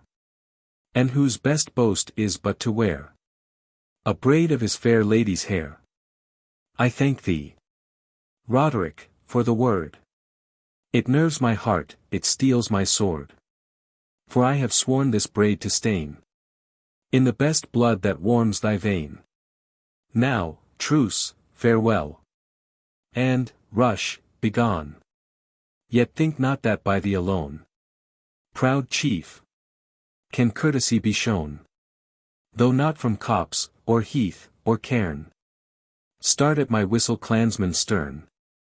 Of this small horn one feeble blast would fearful odds against thee cast. But fear not, doubt not which thou wilt. We try this quarrel hilt to hilt. Then each at once his falchion drew. Each on the ground his scabbard threw. Each looked to sun and stream and plain. As what they ne'er might see again. Then foot and point and eye opposed. In dubious strife they darkly closed. 15. Ill fared it then with Roderick Dhu. That on the field his targe he threw. Whose brazen studs and tough bull hide had death so often dashed aside. For, trained abroad his arms to wield, Fitz-James's blade was sword and shield. He practised every pass and ward. To thrust, to strike, to feint, to guard. While less expert, though stronger far, the Gael maintained unequal war. 3 times in closing strife they stood. And thrice the Saxon blade drank blood. No stinted draught, no scanty tide. The gushing flood the Tartars died. Fierce Roderick felt the fatal drain. And showered his blows like wintry rain. And, as firm rock or castle roof, against the winter shower is proof. The foe, invulnerable still, foiled his wild rage by steady skill. Till, at advantage ta'en, his brand forced Roderick's weapon from his hand. And backward borne upon the Lea, brought the proud chieftain to his knee. 16. Now yield thee, or by him who made the world, thy heart's blood dyes my blade. Thy threats, thy mercy, I defy. Let recreant yield, who fears to die. Like adder darting from his coil. Like wolf that dashes through the toil. Like mountain cat who guards her young. Full at Fitz-James's throat he sprung. Received, but recked not of a wound. And locked his arms his foeman round. Now, gallant Saxon, hold thine own. No maiden's hand is round thee thrown. That desperate grasp thy frame might feel. Through bars of brass and triple steel. They tug, they strain. Down, down they go. The gale above, Fitz-James below. The chieftain's gripe his throat compressed. His knee was planted on his breast. His clotted locks he backward threw. Across his brow his hand he drew. From blood and mist to clear his sight. Then gleamed aloft his dagger bright. But hate and fury ill supplied. The stream of life's exhausted tide. And all too late the advantage came. To turn the odds of deadly game. For, while the dagger gleamed on high, reeled soul and sense, reeled brain and eye. Down came the blow. But in the heath, the erring blade found bloodless sheath. The struggling foe may now unclasp. The fainting chief's relaxing grasp. Unwounded from the dreadful close. But breathless all, Fitz-James arose. 17. He faltered thanks to heaven for life. Redeemed, unhoped, from desperate strife. Next on his foe his look he cast. Whose every gasp appeared his last. In Roderick's gore he dipped the braid. Poor Blanche! Thy wrongs are dearly paid. Yet with thy foe must die, or live. The praise that faith and valor give. With that he blew a bugle note. Undid the collar from his throat. Unbonneted, and by the wave. Sat down his brow and hands to rave. Then faint afar are heard the feet of rushing steeds in gallop fleet. The sounds increase, and now are seen. For mounted squires in Lincoln green. 2 who bear lance, and 2 who lead. By loosened rein a saddled steed. Each onward held his headlong course. And by Fitz-James reined up his horse. With wonder viewed the bloody spot. Exclaim not, gallants, question not. You, Herbert and Luffness, alight. And bind the wounds of yonder knight. Let the grey palfrey bear his weight. We destined for a fairer freight. And bring him on to Stirling straight. I will before it better speed. To seek fresh horse and fitting weed. The sun rides high, I must be bound. To see the archer game at noon. But lightly Bayard clears the Lea. De Vaux and Harry's. Follow me. 18. Stand, Bayard, stand. The steed obeyed. With arching neck and bended head. And glancing eye and quivering ear. As if he loved his lord to hear. No foot Fitz-James in stirrup stayed. No grasp upon the saddle laid. But wreathed his left hand in the mane. And lightly bounded from the plain. Turned on the horse his armed heel. And stirred his courage with the steel. Bounded the fiery steed in air. The rider sat erect and fair. Then like a bolt from steel crossbow. Forth launched, along the plain they go. They dashed that rapid torrent through. And up Cairney's hill they flew. Still at the gallop pricked the knight. His merrymen followed as they might. Along thy banks, swift teeth. They ride. And in the race they mock thy tide. Torry and Lendrick now are past. And Deanstown lies behind them cast. They rise, the bannered towers of Doon. They sink in distant woodland soon. Blair Drummond sees the hoofs strike fire. They sweep like breeze through Ochtertyre. They mark just glance and disappear. The lofty brow of ancient Keir. They bathe their coursers' sweltering sides. Dark forth.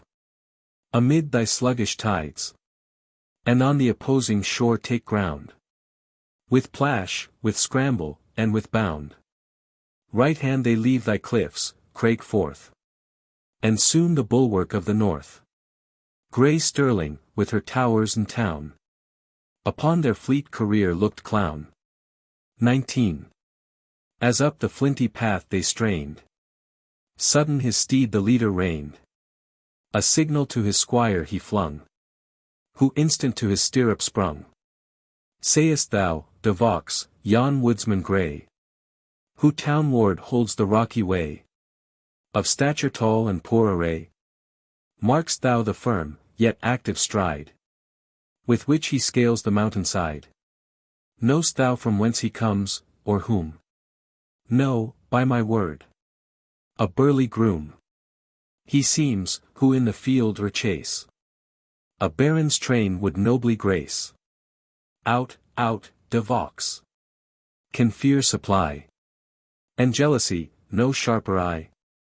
Afar, ere to the hill he drew. That stately form and step I knew. Like form in Scotland is not seen. Treads not such step on Scottish green. 'Tis James of Douglas, by Saint Sorrel. The uncle of the banished Earl. Away, to court, to show the near approach of dreaded foe. The king must stand upon his guard. Douglas and he must meet prepared. Then right hand wheeled their steeds, and straight they won the castle's postern gate. XX. The Douglas, who had bent his way from Cambuskenneth's abbey grey, now, as he climbed the rocky shelf, held sad communion with himself. Yes. All is true my fears could frame. A prisoner lies the noble Graeme. And fiery Roderick soon will feel the vengeance of the royal steel. I, only I, can ward their fate. God grant the ransom come not late. The abbess hath her promise given. My child shall be the bride of heaven. Be pardoned one repining tear. For he who gave her knows how dear. How excellent, but that is by. And now my business is to die. Ye towers, within whose circuit dread a Douglas by his sovereign bled. And thou, O sad and fatal mound, that oft hast heard the death axe sound. As on the noblest of the land fell the stern headsman's bloody hand. The dungeon, block, and nameless tomb prepare for Douglas seeks his doom. But hark! What blithe and jolly peal makes the Franciscan steeple reel? And see! Upon the crowded street, in motley groups what maskers meet. Banner and pageant, pipe and drum, and merry Morris dancers come. I guess, by all this quaint array, the burghers hold their sports today. James will be there. He loves such show, where the good yeoman bends his bow, and the tough wrestler foils his foe, as well as where, in proud career, the high-born filter shivers spear. I'll follow to the castle park, and play my prize. King James shall mark, if age has tamed these sinews stark, whose force so oft in happier days his boyish wonder loved to praise. 21. The castle gates were open flung. The quivering drawbridge rocked and rung, and echoed loud the flinty street, beneath the coursers' clattering feet, as slowly down the steep descent fair Scotland's king and nobles went, while all along the crowded way was jubilee and loud huzzah, and ever James was bending low to his white jennet's saddle-bow, doffing his cap to city dame, who smiled and blushed for pride and shame. And well the simperer might be vain, he chose the fairest of the train. Gravely he greets each city sire, commends each pageant's quaint attire, gives to the dancers thanks aloud, And smiles and nods upon the crowd, who rend the heavens with their acclaims. Long live the Commons' King, King James. Behind the king thronged peer and knight, and noble dame and damsel bright, whose fiery steeds ill brooked the stay of the steep street and crowded way. But in the train you might discern dark lowering brow and visage stern. Their nobles mourned, their pride restrained, and the mean burghers' joys disdained. And chiefs, who, hostage for the clan, were each from home a banished man. Their thought upon their own grey tower, their waving woods, their feudal power, and deemed themselves a shameful part of pageant which they cursed in heart. 22. Now, in the castle park, drew out their checkered bands the joyous rout. Their morrisers, with bell at heel, and blade in hand, their mazes wheel. But chief, beside the butts, there stand bold Robin Hood and all his band.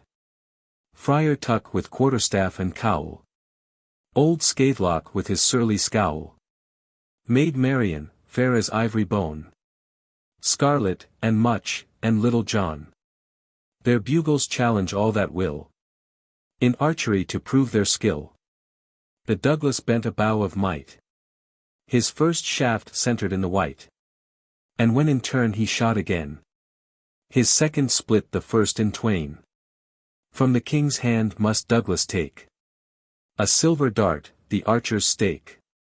Fondly he watched, with watery eye, some answering glance of sympathy. No kind emotion made reply. Indifferent as to archer white, the monarch gave the arrow bright. 23. Now, clear the ring. For, hand to hand, the manly wrestlers take their stand. Two o'er the rest superior rose, and proud demanded mightier foes. Nor called in vain, for Douglas came. For life is Hugh of Larbert lame, scarce better John of Aloes fair, whom senseless home his comrades bear. Prize of the wrestling match, the king to Douglas gave a golden ring, while coldly glanced his eye of blue, as frozen drop of wintry dew. Douglas would speak, but in his breast his struggling soul his words suppressed. Indignant then he turned him where their arms the brawny yeoman bear, to hurl the massive bar in air.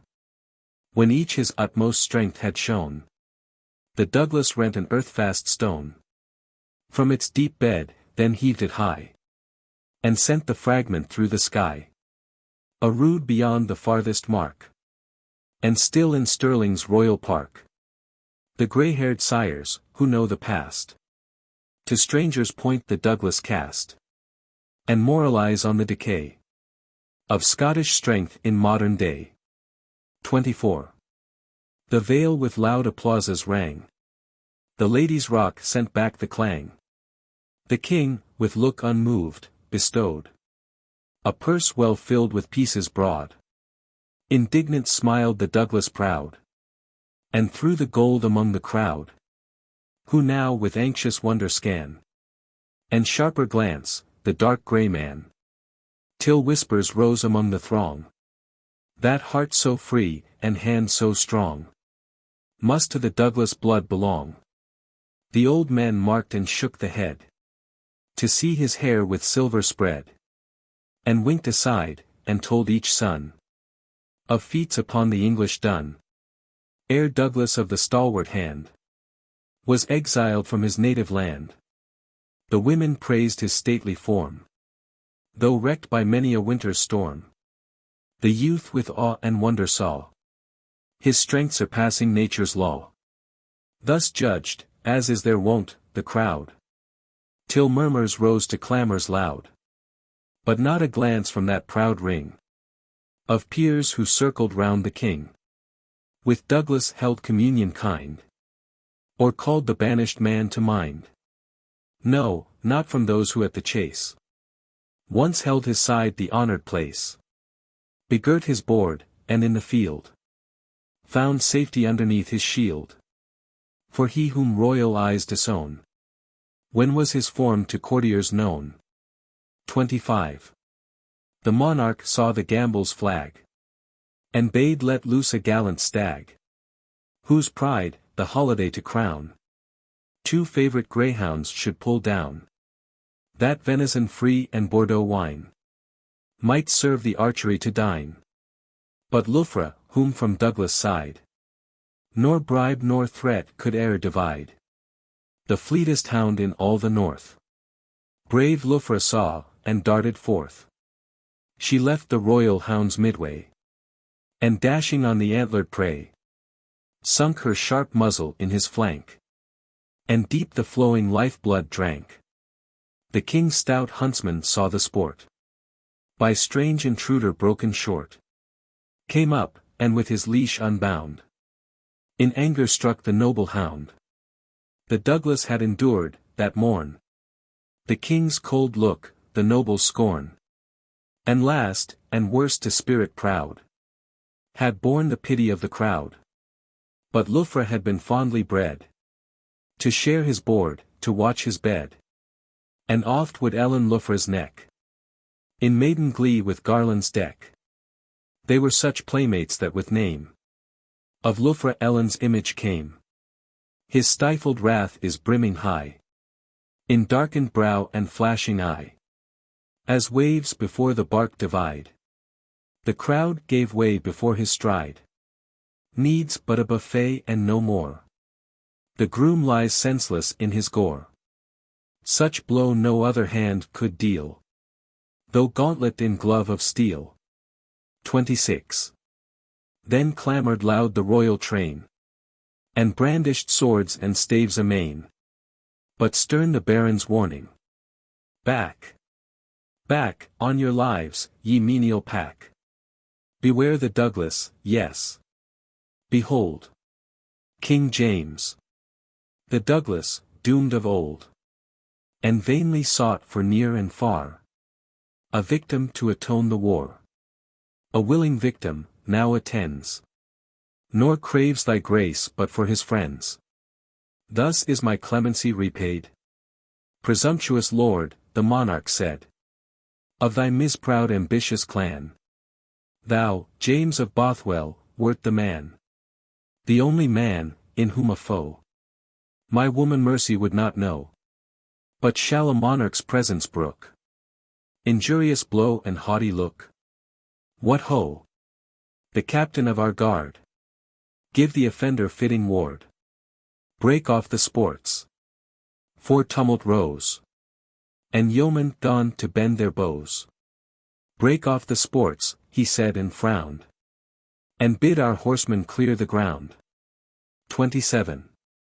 Then uproar wild and misery marred the fair form of festal day.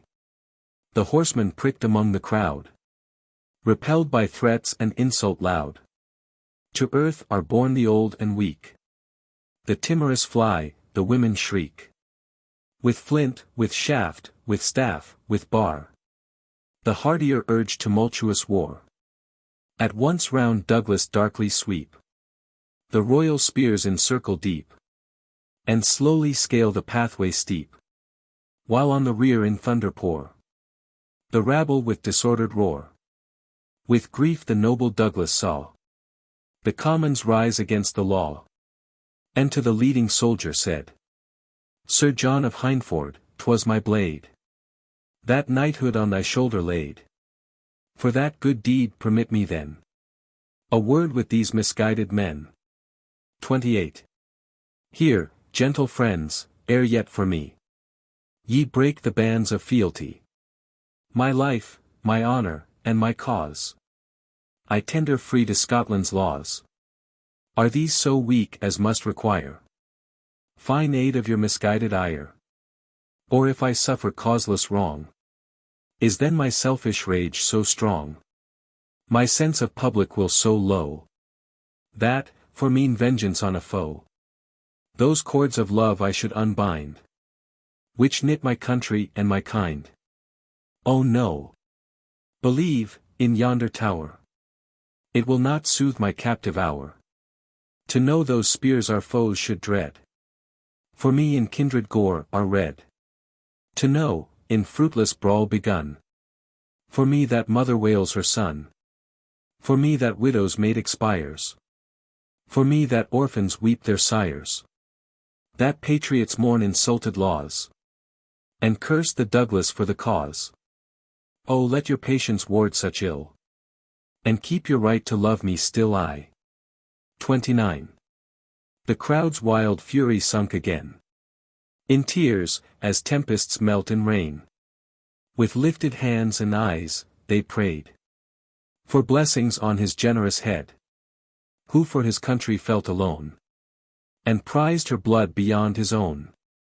Old men upon the verge of life. Blessed him who stayed the civil strife. And mothers held their babes on high. The self-devoted chief to spy.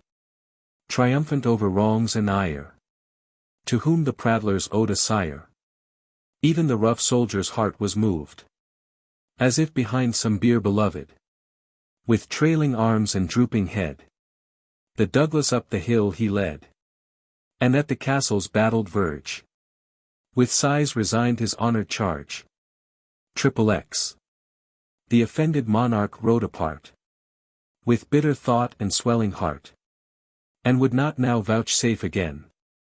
Through sterling streets to lead his train.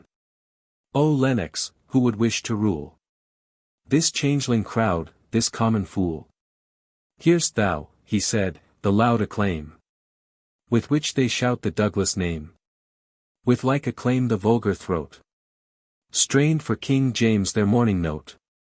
With like acclaim they hailed the day. When first I broke the Douglas sway. And like acclaim would Douglas greet. If he could hurl me from my seat.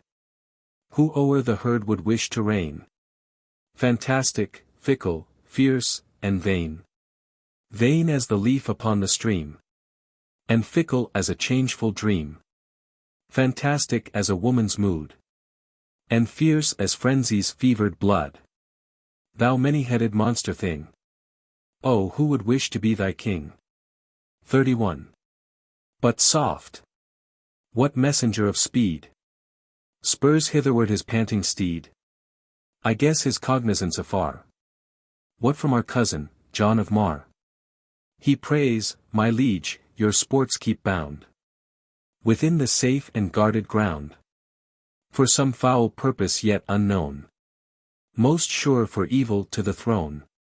The outlawed chieftain, Roderick Dhu. Has summoned his rebellious crew. 'Tis said, in James of Bothwell's aid. These loose banditti stand arrayed. The Earl of Mar this morn from Doon. To break their muster marched, and soon. Your grace will hear of battle fought. But earnestly the Earl besought. Till for such danger he provide. With scanty train you will not ride. 32. Thou warn'st me I have done amiss. I should have earlier looked to this. I lost it in this bustling day. Retrace with speed thy former way. Spare not for spoiling of thy steed. The best of mine shall be thy meed. Say to our faithful Lord of Mar. We do forbid the intended war. Roderick this morn in single fight. Was made our prisoner by a knight. And Douglas hath himself and cause. Submitted to our kingdom's laws. The tidings of their leaders lost. Will soon dissolve the mountain host. Nor would we that the vulgar feel. For their chief's crimes, avenging steel. Bear Mar our message, Braco, fly. He turned his steed, my liege, I high. Yet ere I cross this lily lawn. I fear the broadswords will be drawn. The turf the flying courser spurned. And to his towers the king returned. 33. Ill with King James's mood that day. Suited gay feast and minstrel lay. Soon were dismissed the courtly throng. And soon cut short the festal song. Nor less upon the saddened town. The evening sunk in sorrow down. The burghers spoke of civil jar. Of rumoured feuds and mountain war. Of Moray, Mar, and Roderick Dhu. All up in arms, the Douglas too. They mourned him pent within the hold, where stout Earl William was of old. And there his word the speaker stayed, and finger on his lip he laid, or pointed to his dagger blade. But jaded horsemen from the west, at evening to the castle pressed, and busy talkers said they bore tidings of fight on Katrine's shore. At noon the deadly fray begun, and lasted till the set of sun. Thus giddy rumour shook the town, till closed the night her pennons brown. Canto sixth. The guard room. I. The sun, awakening, through the smoky air of the dark city casts a sullen glance, rousing each caitiff to his task of care, of sinful man the sad inheritance, summoning revellers from the lagging dance, scaring the prowling robber to his den, gilding on battle tower the warder's lance, and warning student pale to leave his pen, and yield his drowsy eyes to the kind nurse of men. What various scenes, and oh, what scenes of woe, are witnessed by that red and struggling beam. The fevered patient, from his pallet low, through crowded hospital beholds it stream. The ruined maiden trembles at its gleam. The debtor wakes to thought of gyve and jail. The love-lore wretch starts from tormenting dream. The wakeful mother, by the glimmering pale, trims her sick infant's couch, and soothes his feeble wail. 2. At dawn the towers of Stirling rang, with soldier step and weapon clang, while drums with rolling note foretell relief to weary sentinel. Through narrow loop and casement barred, the sunbeams sought the court of guard, and, struggling with the smoky air, deadened the torch's yellow glare. In comfortless alliance shone the lights through arch of blackened stone, and showed wild shapes in garb of war, faces deformed with beard and scar, all haggard from the midnight watch, and fevered with the stern debauch. For the oak table's massive board, flooded with wine, with fragments stored, and beakers drained, and cups o'erthrown, showed in what sport the night had flown. Some, weary, snored on floor and bench. Some labored still their thirst to quench. Some, chilled with watching, spread their hands o'er the huge chimney's dying brands, while round them, or beside them flung, at every step their harness rung. 3. These drew not for their fields the sword, like tenants of a feudal lord, nor owned the patriarchal claim of chieftain in their leader's name. Adventurers they, from far who roved, to live by battle which they loved. There the Italians' clouded face, the swarthy Spaniards there you trace. The mountain-loving Switzer there, more freely breathed in mountain air. The Fleming there despised the soil, that paid so ill the labourer's toil.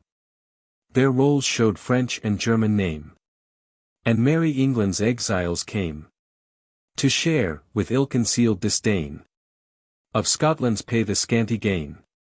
All brave in arms, well trained to wield the heavy halberd, brand, and shield. In camps licentious, wild, and bold. In pillage fierce and uncontrolled. And now, by holy tide and feast, from rules of discipline released. 4.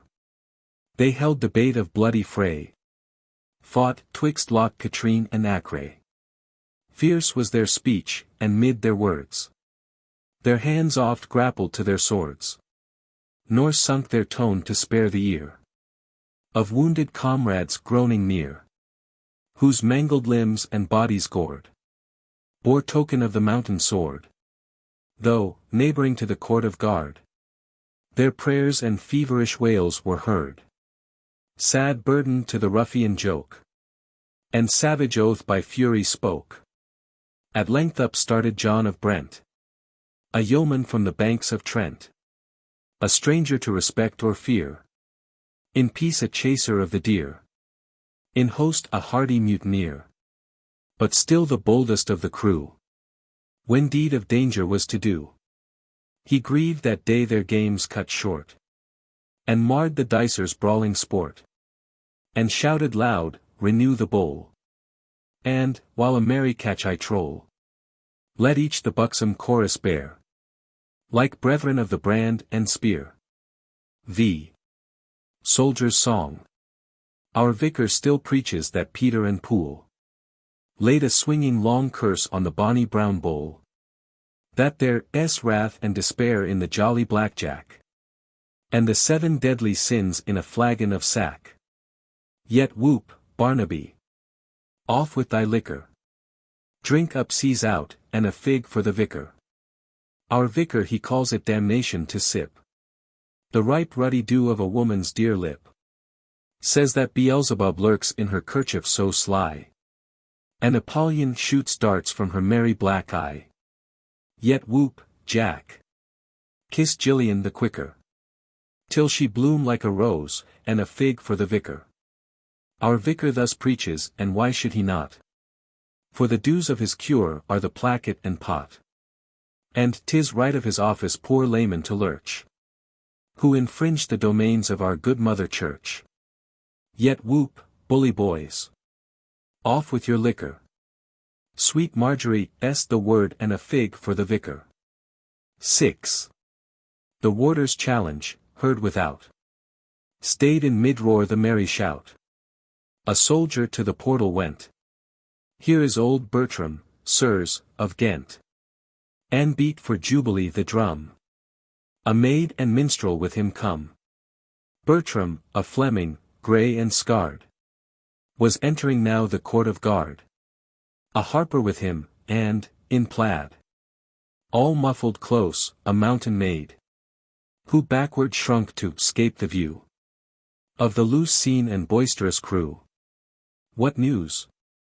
They roared, I only know. From noon till eve we fought with foe, as wild and as untamable as the rude mountains where they dwell. On both sides store of blood is lost, nor much success can either boast. But whence thy captives, friend? Such spoil as theirs must needs reward thy toil. Old cost thou wax, and wars grow sharp. Thou now hast glee maiden and harp. Get thee an ape, and trudge the land, the leader of a juggler band. 7.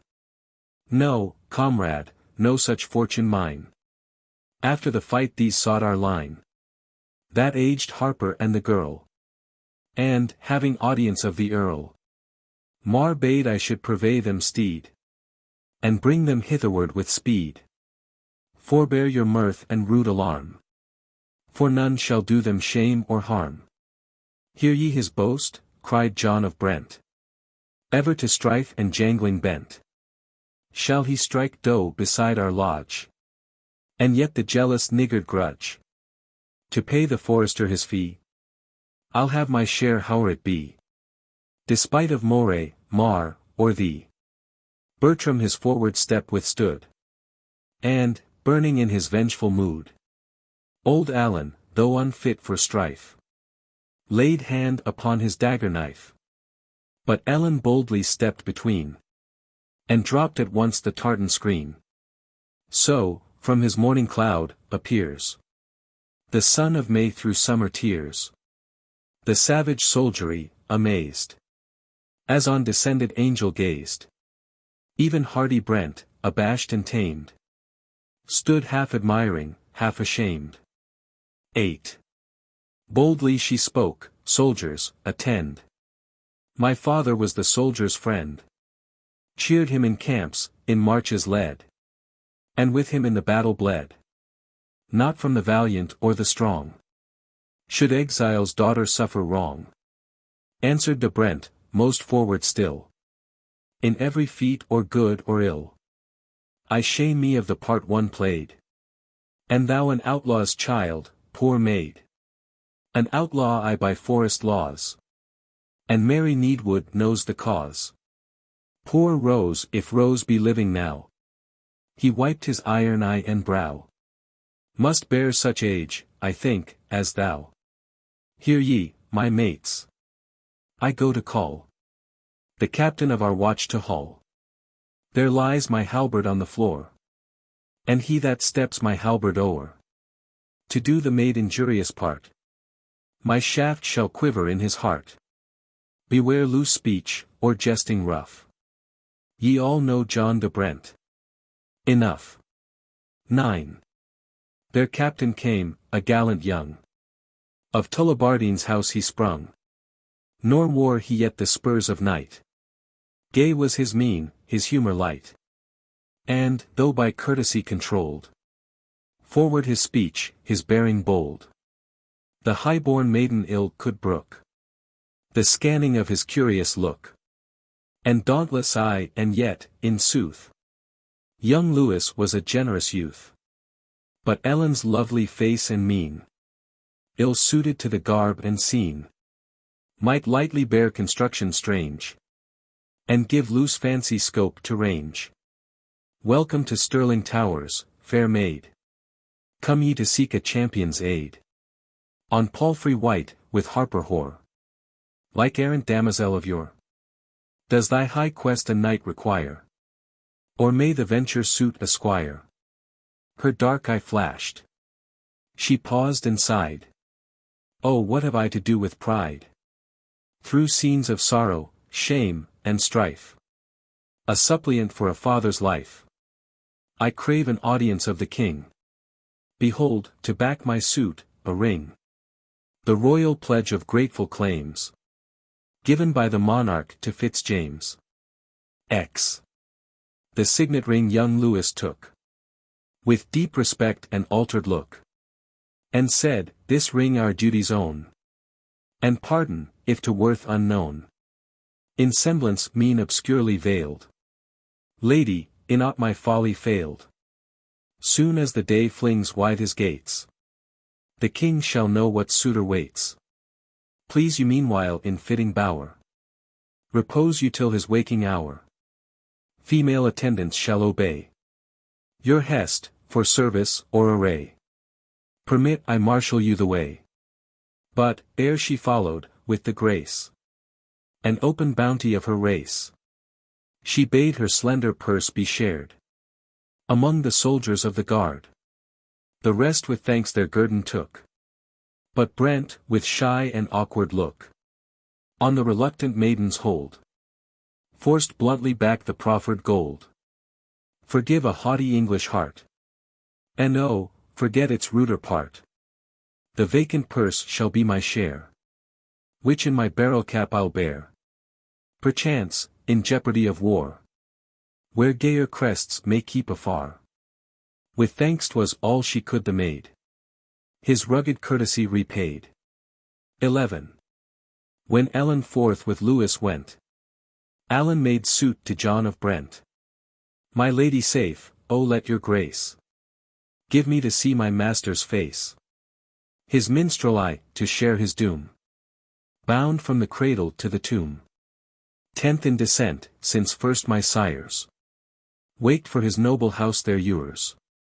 Nor one of all the race was known, but prized its will above their own. With the chief's birth begins our care. Our heart must soothe the infant heir, teach the youth tales of fight and grace, his earliest feat of field or chase. In peace, in war, our rank we keep. We cheer his board, we soothe his sleep, nor leave him till we pour our verse, a doleful tribute, o'er his hearse. Then let me share his captive lot. It is my right, deny it not. Little we reck, said John of Brent, we southern men, of long descent, nor what we how a name a word makes clansmen vassals to a lord. Yet kind my noble landlord's part. God bless the house of Beaudesert. But I loved to drive the deer, more than to guide the laboring steer. I had not dwelt an outcast here. Come, good old minstrel, follow me. Thy lord and chieftain shalt thou see. 12. Then, from a rusted iron hook, a bunch of ponderous keys he took, lighted a torch, and Allen led Through grated arch and passage dread. Portals they passed, where, deep within, spoke prisoners' moan and fetters' din. Through rugged vaults, where, loosely stored, lay wheel, and axe, and headsman's sword. And many a hideous engine grim, for wrenching joint and crushing limb, by artists formed who deemed it shame and sin to give their work a name.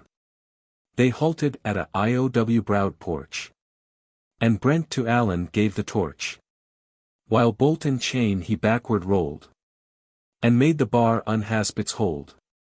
They entered, was a prison room, of stern security and gloom, yet not a dungeon, for the day through lofty gratings found its way, and rude and antique garniture decked the sad walls and oaken floor, such as the rugged days of old deemed fit for captive nobles' hold.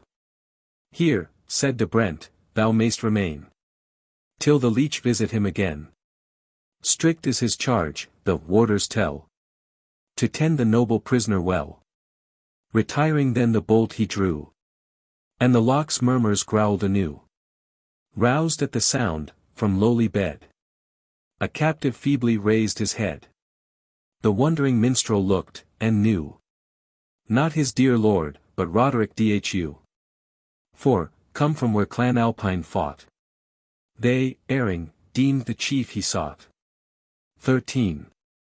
As the tall ship, whose lofty proar shall never stem the billows more, deserted by her gallant band, amid the breakers lies a strand. So on his couch lay Roderick Dhu, and oft his fevered limbs he threw in toss abrupt, as when her sides lie rocking in the advancing tides, that shake her frame with ceaseless beat, yet cannot heave her from her seat. Oh, how unlike her course at sea, or his free step on hill and lea. Soon as the minstrel he could scan, what of thy lady, of my clan? My mother, Douglas, tell me all. Have they been ruined in my fall? Ah, yes. Or wherefore art thou here? Yet speak, speak boldly, do not fear. For Allen, who his mood well knew, was choked with grief and terror too. Who fought, who fled, old man, be brief. Some might, for they had lost their chief. Who basely live, who bravely died. Oh, calm thee, chief, the minstrel cried. Ellen is safe. For that thank heaven. And hopes are for the Douglas given. The Lady Margaret, too, is well. And, for thy clan, on field or fell, has never harp of minstrel told of combat fought so true and bold.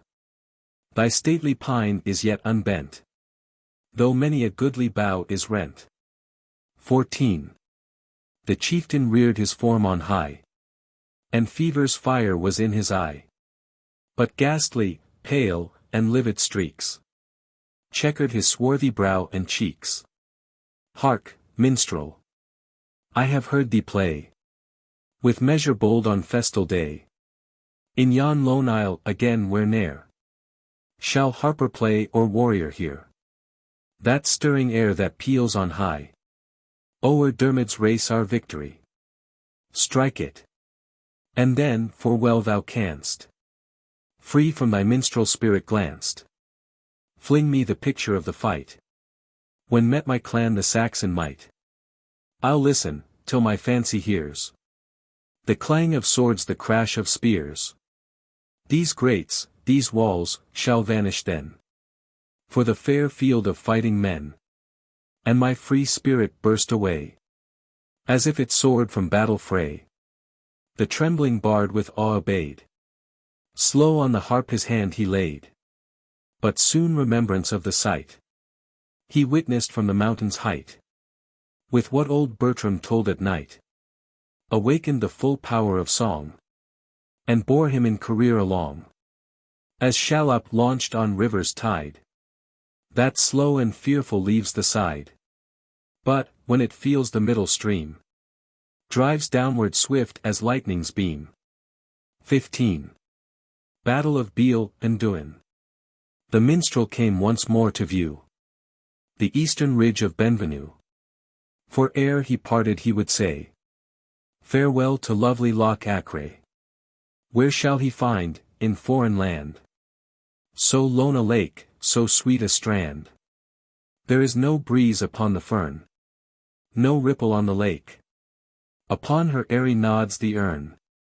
The deer has sought the brake. The small birds will not sing aloud. The springing trout lies still. So darkly glooms yon thundercloud, that swathes, as with a purple shroud, Benlady's distant hill. Is it the thunder's solemn sound that mutters deep and dread, or echoes from the groaning ground the warrior's measured tread? Is it the lightning's quivering glance that on the thicket streams, or do they flash on spear and lance the sun's retiring beams? I see the dagger crest of Mar. I see the Moray's silver star wave o'er the cloud of Saxon war, that up the lake comes winding far, to hero bound for battle strife, or bard of martial lay. 'Twere worth 10 years of peaceful life, one glance at their array. 16. Their light-armed archers far and near surveyed the tangled ground. Their center ranks, with pike and spear, a twilight forest frowned. Their barbed horsemen in the rear, the stern battalia crowned. No cymbal clashed, no clarion rang. Still were the pipe and drum, save heavy tread, and armor's clang. The sullen march was dumb. There breathed no wind their crests to shake, or wave their flags abroad. Scarce the frail aspen seemed to quake, that shadowed o'er their road. Their vaward scouts no tidings bring, can rouse no lurking foe, nor spy a trace of living thing, save when they stirred the row. The host moves like a deep-sea wave, where rise no rocks its pride to brave. High-swelling, dark, and slow, the lake is past, and now they gain a narrow and a broken plain, before the Trossachs' rugged jaws. And here the horse and spearman pause, while, to explore the dangerous glen, dive through the pass the archermen. 17.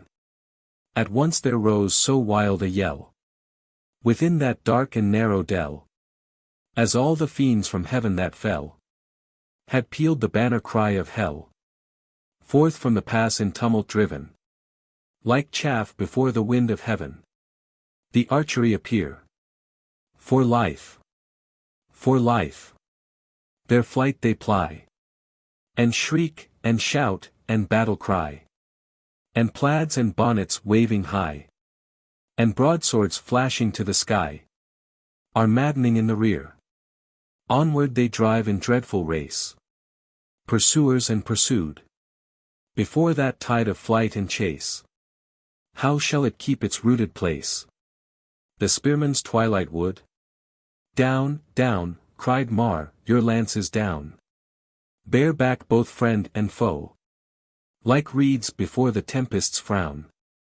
That serried grove of lances brown at once lay levelled low, and closely shouldering side to side, the bristling ranks the onset bide. Will quell the savage mountaineer, as their tinchel cows the game. They come as fleet as forest deer, will drive them back as tame. 18. Bearing before them in their course the relics of the archer force, like wave with crest of sparkling foam, right onward did Clan Alpine come. Above the tide, each broadsword bright was brandishing like beam of light. Each targe was dark below, and with the ocean's mighty swing, when heaving to the tempest's wing, they hurled them on the foe. I heard the lance's shivering crash, as when the whirlwind rends the ash.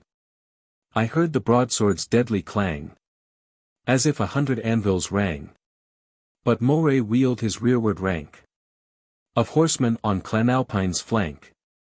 My bannerman, advance. I see, he cried, their column shake.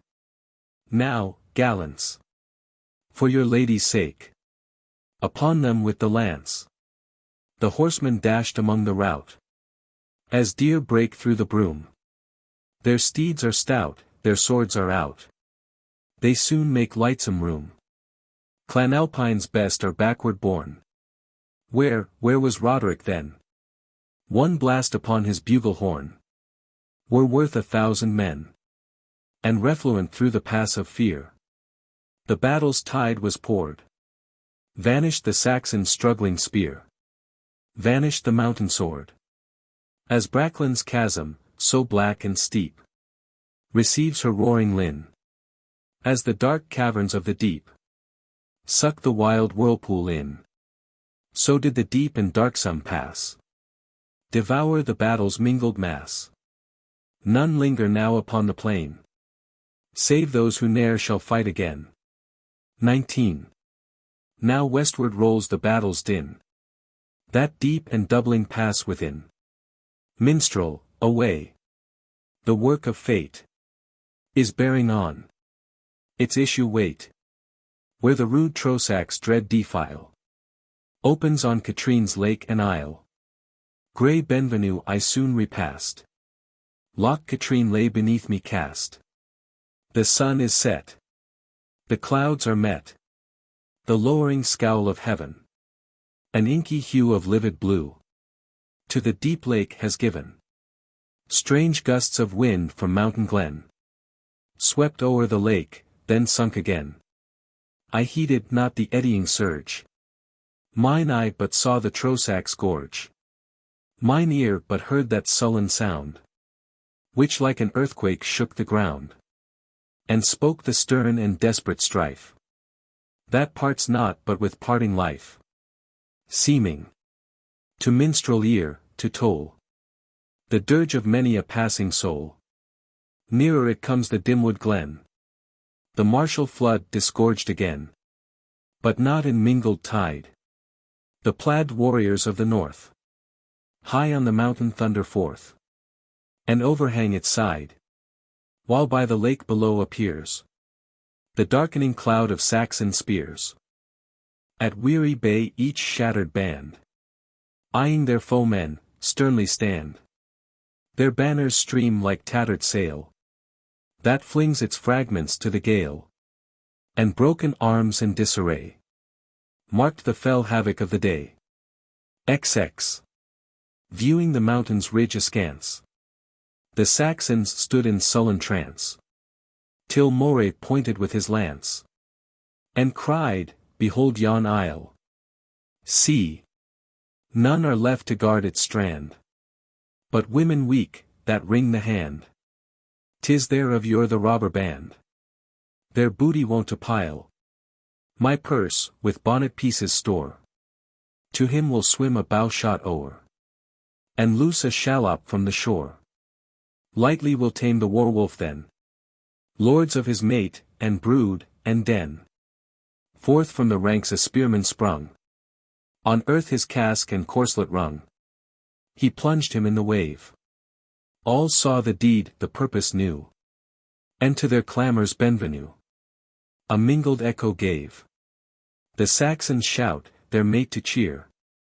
The helpless females scream for fear, and yells for rage the mountaineer. Tea was then, as by the outcry riven, poured down at once the lowering heaven. A whirlwind swept Loch Katrine's breast. Her billows reared their snowy crest. Well for the swimmer swelled they high, to mar the Highland marksman's eye. For round him showered, mid rain and hail, the vengeful arrows of the gale. In vain, he nears the isle and lo! His hand is on a shallop's bow. Just then a flash of lightning came. It tinged the waves and strand with flame. I marked Duncragan's widowed dame. Behind an oak I saw her stand. A naked dirk gleamed in her hand. It darkened but amid the moan of waves I heard a dying groan.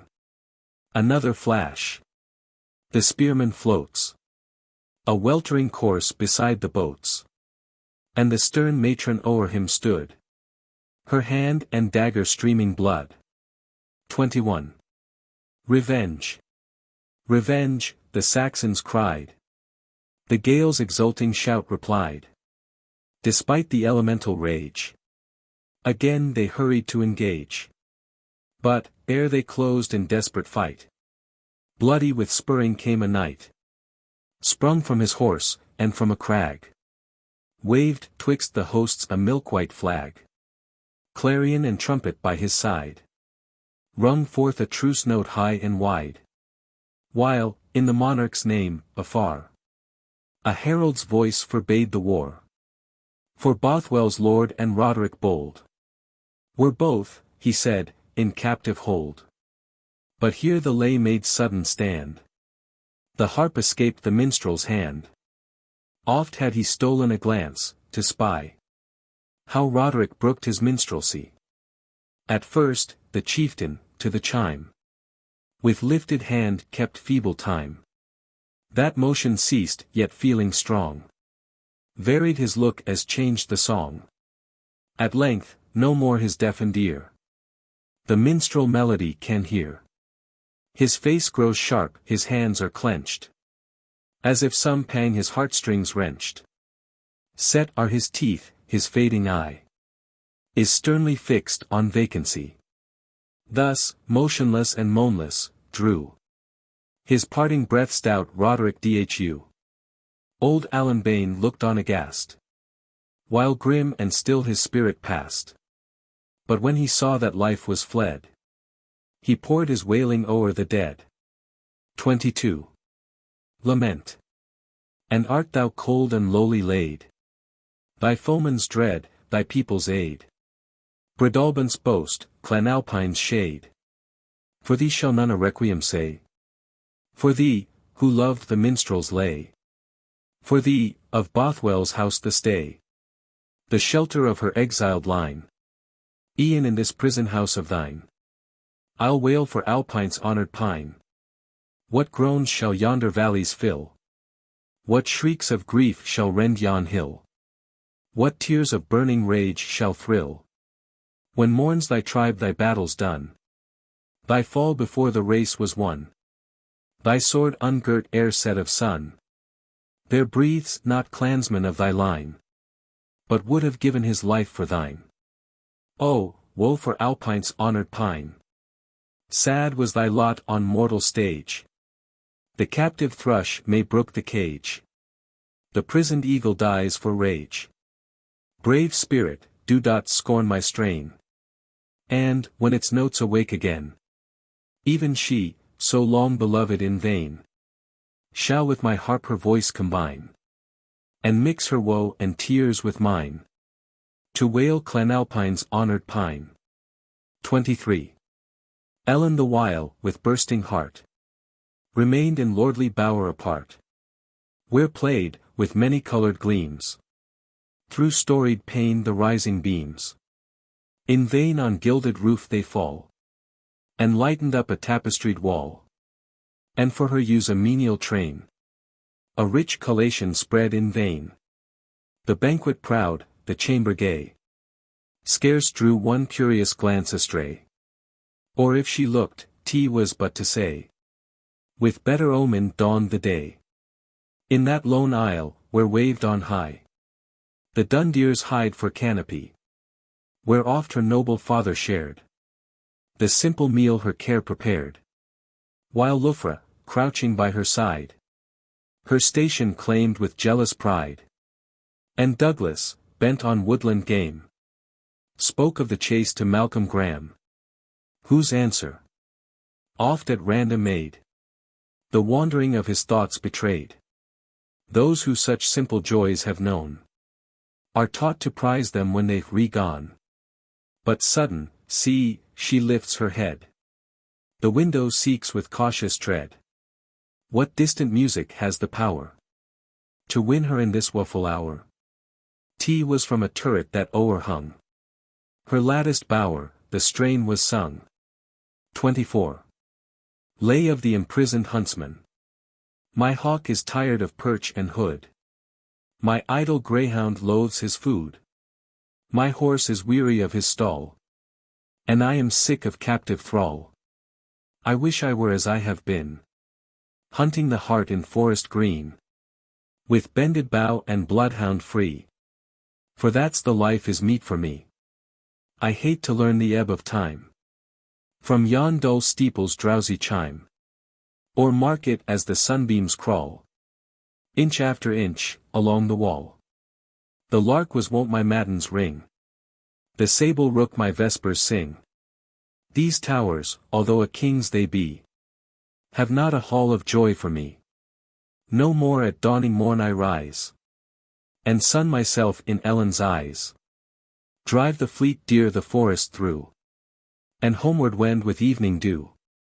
A blithesome welcome blithely meet, and lay my trophies at her feet.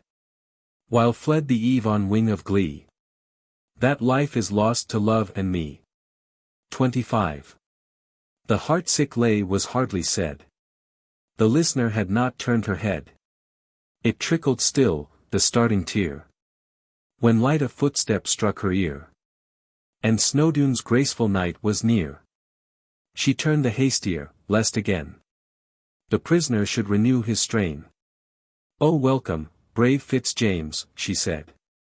"How may an almost orphan maid pay the deep debt? Oh say not so. To me no gratitude you owe. Not mine, alas, the boon to give, and bid thy noble father live.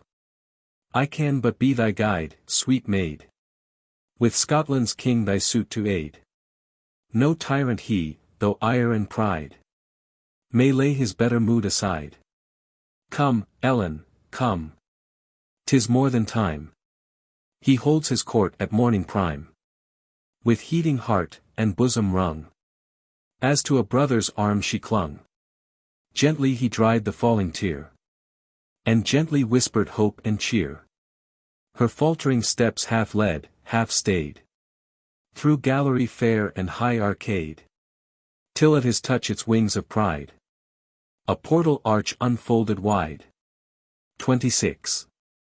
Within, tea was brilliant all and light, a thronging scene of figures bright. It glowed on Ellen's dazzled sight, as when the setting sun has given 10,000 hues to summer even, and from their tissue fancy frames aerial knights and fairy dames. Still by Fitz-James her footing stayed. A few faint steps she forward made, then slow her drooping head she raised, and fearful round the presence gazed. For him she sought who owned this state, the dreaded prince whose will was fate. She gazed on many a princely port, might well have ruled a royal court. On many a splendid garb she gazed, then turned bewildered and amazed. For all stood bare, and in the room Fitz-James alone wore cap and plume. To him each lady's look was lent, on him each courtier's eye was bent. Midst furs and silks and jewels sheen, he stood, in simple Lincoln green, the centre of the glittering ring. And Snowdoun's knight is Scotland's king. 27. As wreath of snow on mountain breast slides from the rock that gave it rest, poor Ellen glided from her stay, and at the monarch's feet she lay. No word her choking voice commands. She showed the ring, she clasped her hands. Oh, not a moment could he brook the generous prince, that suppliant look. Gently he raised her, and, the while, checked with a glance the circle's smile. Graceful, but grave, her brow he kissed, and bade her terrors be dismissed. Yes, fair, the wandering poor Fitz-James the fealty of Scotland claims. To him thy woes, thy wishes, bring. He will redeem his signet ring. Ask not for Douglas, yester even, his prince, and he have much forgiven. Wrong hath he had from slanderous tongue, aye, from his rebel kinsman, wrong. We would not, to the vulgar crowd, yield what they craved with clamour loud. Calmly we heard and judged his cause. Our counsel aided and our laws. I stanched thy father's death feud stern. With stout de Vaux and grey Glencairn. And Bothwell's lord henceforth we own. The friend and bulwark of our throne. But, lovely infidel, how now? What clouds thy misbelieving brow? Lord James of Douglas, lend thine aid. Thou must confirm this doubting maid. 28. Then forth the noble Douglas sprung. And on his neck his daughter hung. The monarch drank, that happy hour. The sweetest, holiest draught of power. When it can say with godlike voice, arise, sad virtue, and rejoice. Yet would not James the general eye on nature's raptures long should pry. He stepped between, nay, Douglas, nay. Steal not my proselyte away. The riddle, 'tis my right to read. That brought this happy chance to speed. Yes, Ellen, when disguised I stray. In life's more low but happier way. 'Tis under name which veils my power.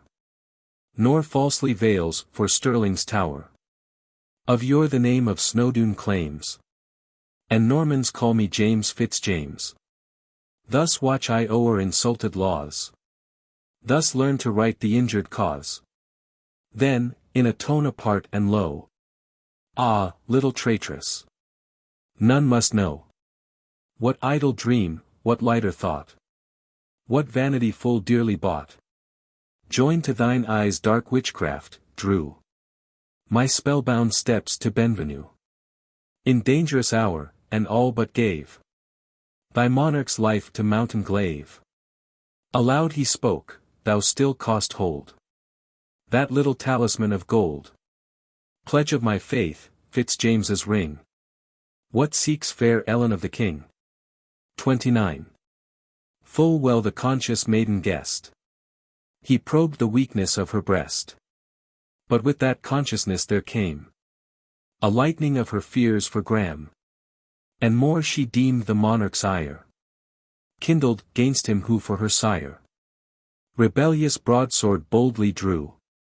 And, to her generous feeling true, she craved the grace of Roderick Dhu. Forbear thy suit, the King of Kings alone can stay life's parting wings. I know his heart, I know his hand. Have shared his cheer, and proved his brand. My fairest earldom would I give to bid clan Alpine's chieftain live. Hast thou no other boon to crave? No other captive friend to save? Blushing, she turned her from the king. And to the Douglas gave the ring. As if she wished her sire to speak the suit that stained her glowing cheek. Nay, then, my pledge has lost its force. And stubborn justice holds her course. Malcolm, come forth. And, at the word, down kneeled the Graeme to Scotland's lord. For thee, rash youth, no suppliant sues. From thee may vengeance claim her dues. Who, nurtured underneath our smile, hast paid our care by treacherous wile, and sought amid thy faithful clan a refuge for an outlawed man, dishonoring thus thy loyal name. Fetters and warder for the Graeme. His chain of gold the king unstrung. The links o'er Malcolm's neck he flung. Then gently drew the glittering band. And laid the clasp on Ellen's hand. Harp of the north, farewell. The hills grow dark. On purple peaks a deeper shade descending. In twilight copse the glowworm lights her spark. The deer, half seen, are to the covert wending. Resume thy wizard elm. The fountain lending. And the wild breeze, thy wilder minstrelsy. Thy numbers sweet with nature's vespers blending. With distant echo from the fold and lea. And herd boy's evening pipe, and hum of housing bee. Yet, once again, farewell, thou minstrel harp. Yet, once again, forgive my feeble sway. And little reck I of the censure sharp. May idly cavil at an idle lay. Much have I owed thy strains on life's long way. through secret woes the world has never known. When on the weary night dawned wearier day, and bitterer was the grief devoured alone, that I o'erlive of such woes, enchantress, is thine own. Hark! As my lingering footsteps slow retire, some spirit of the air has waked thy string. 'Tis now a seraph bold, with touch of fire. 'Tis now the brush of fairies' frolic wing. Receding now, the dying numbers ring, fainter and fainter down the rugged dell. And now the mountain breezes scarcely bring a wandering witch note of the distant spell. And now, 'tis silent all, enchantress, fare thee well.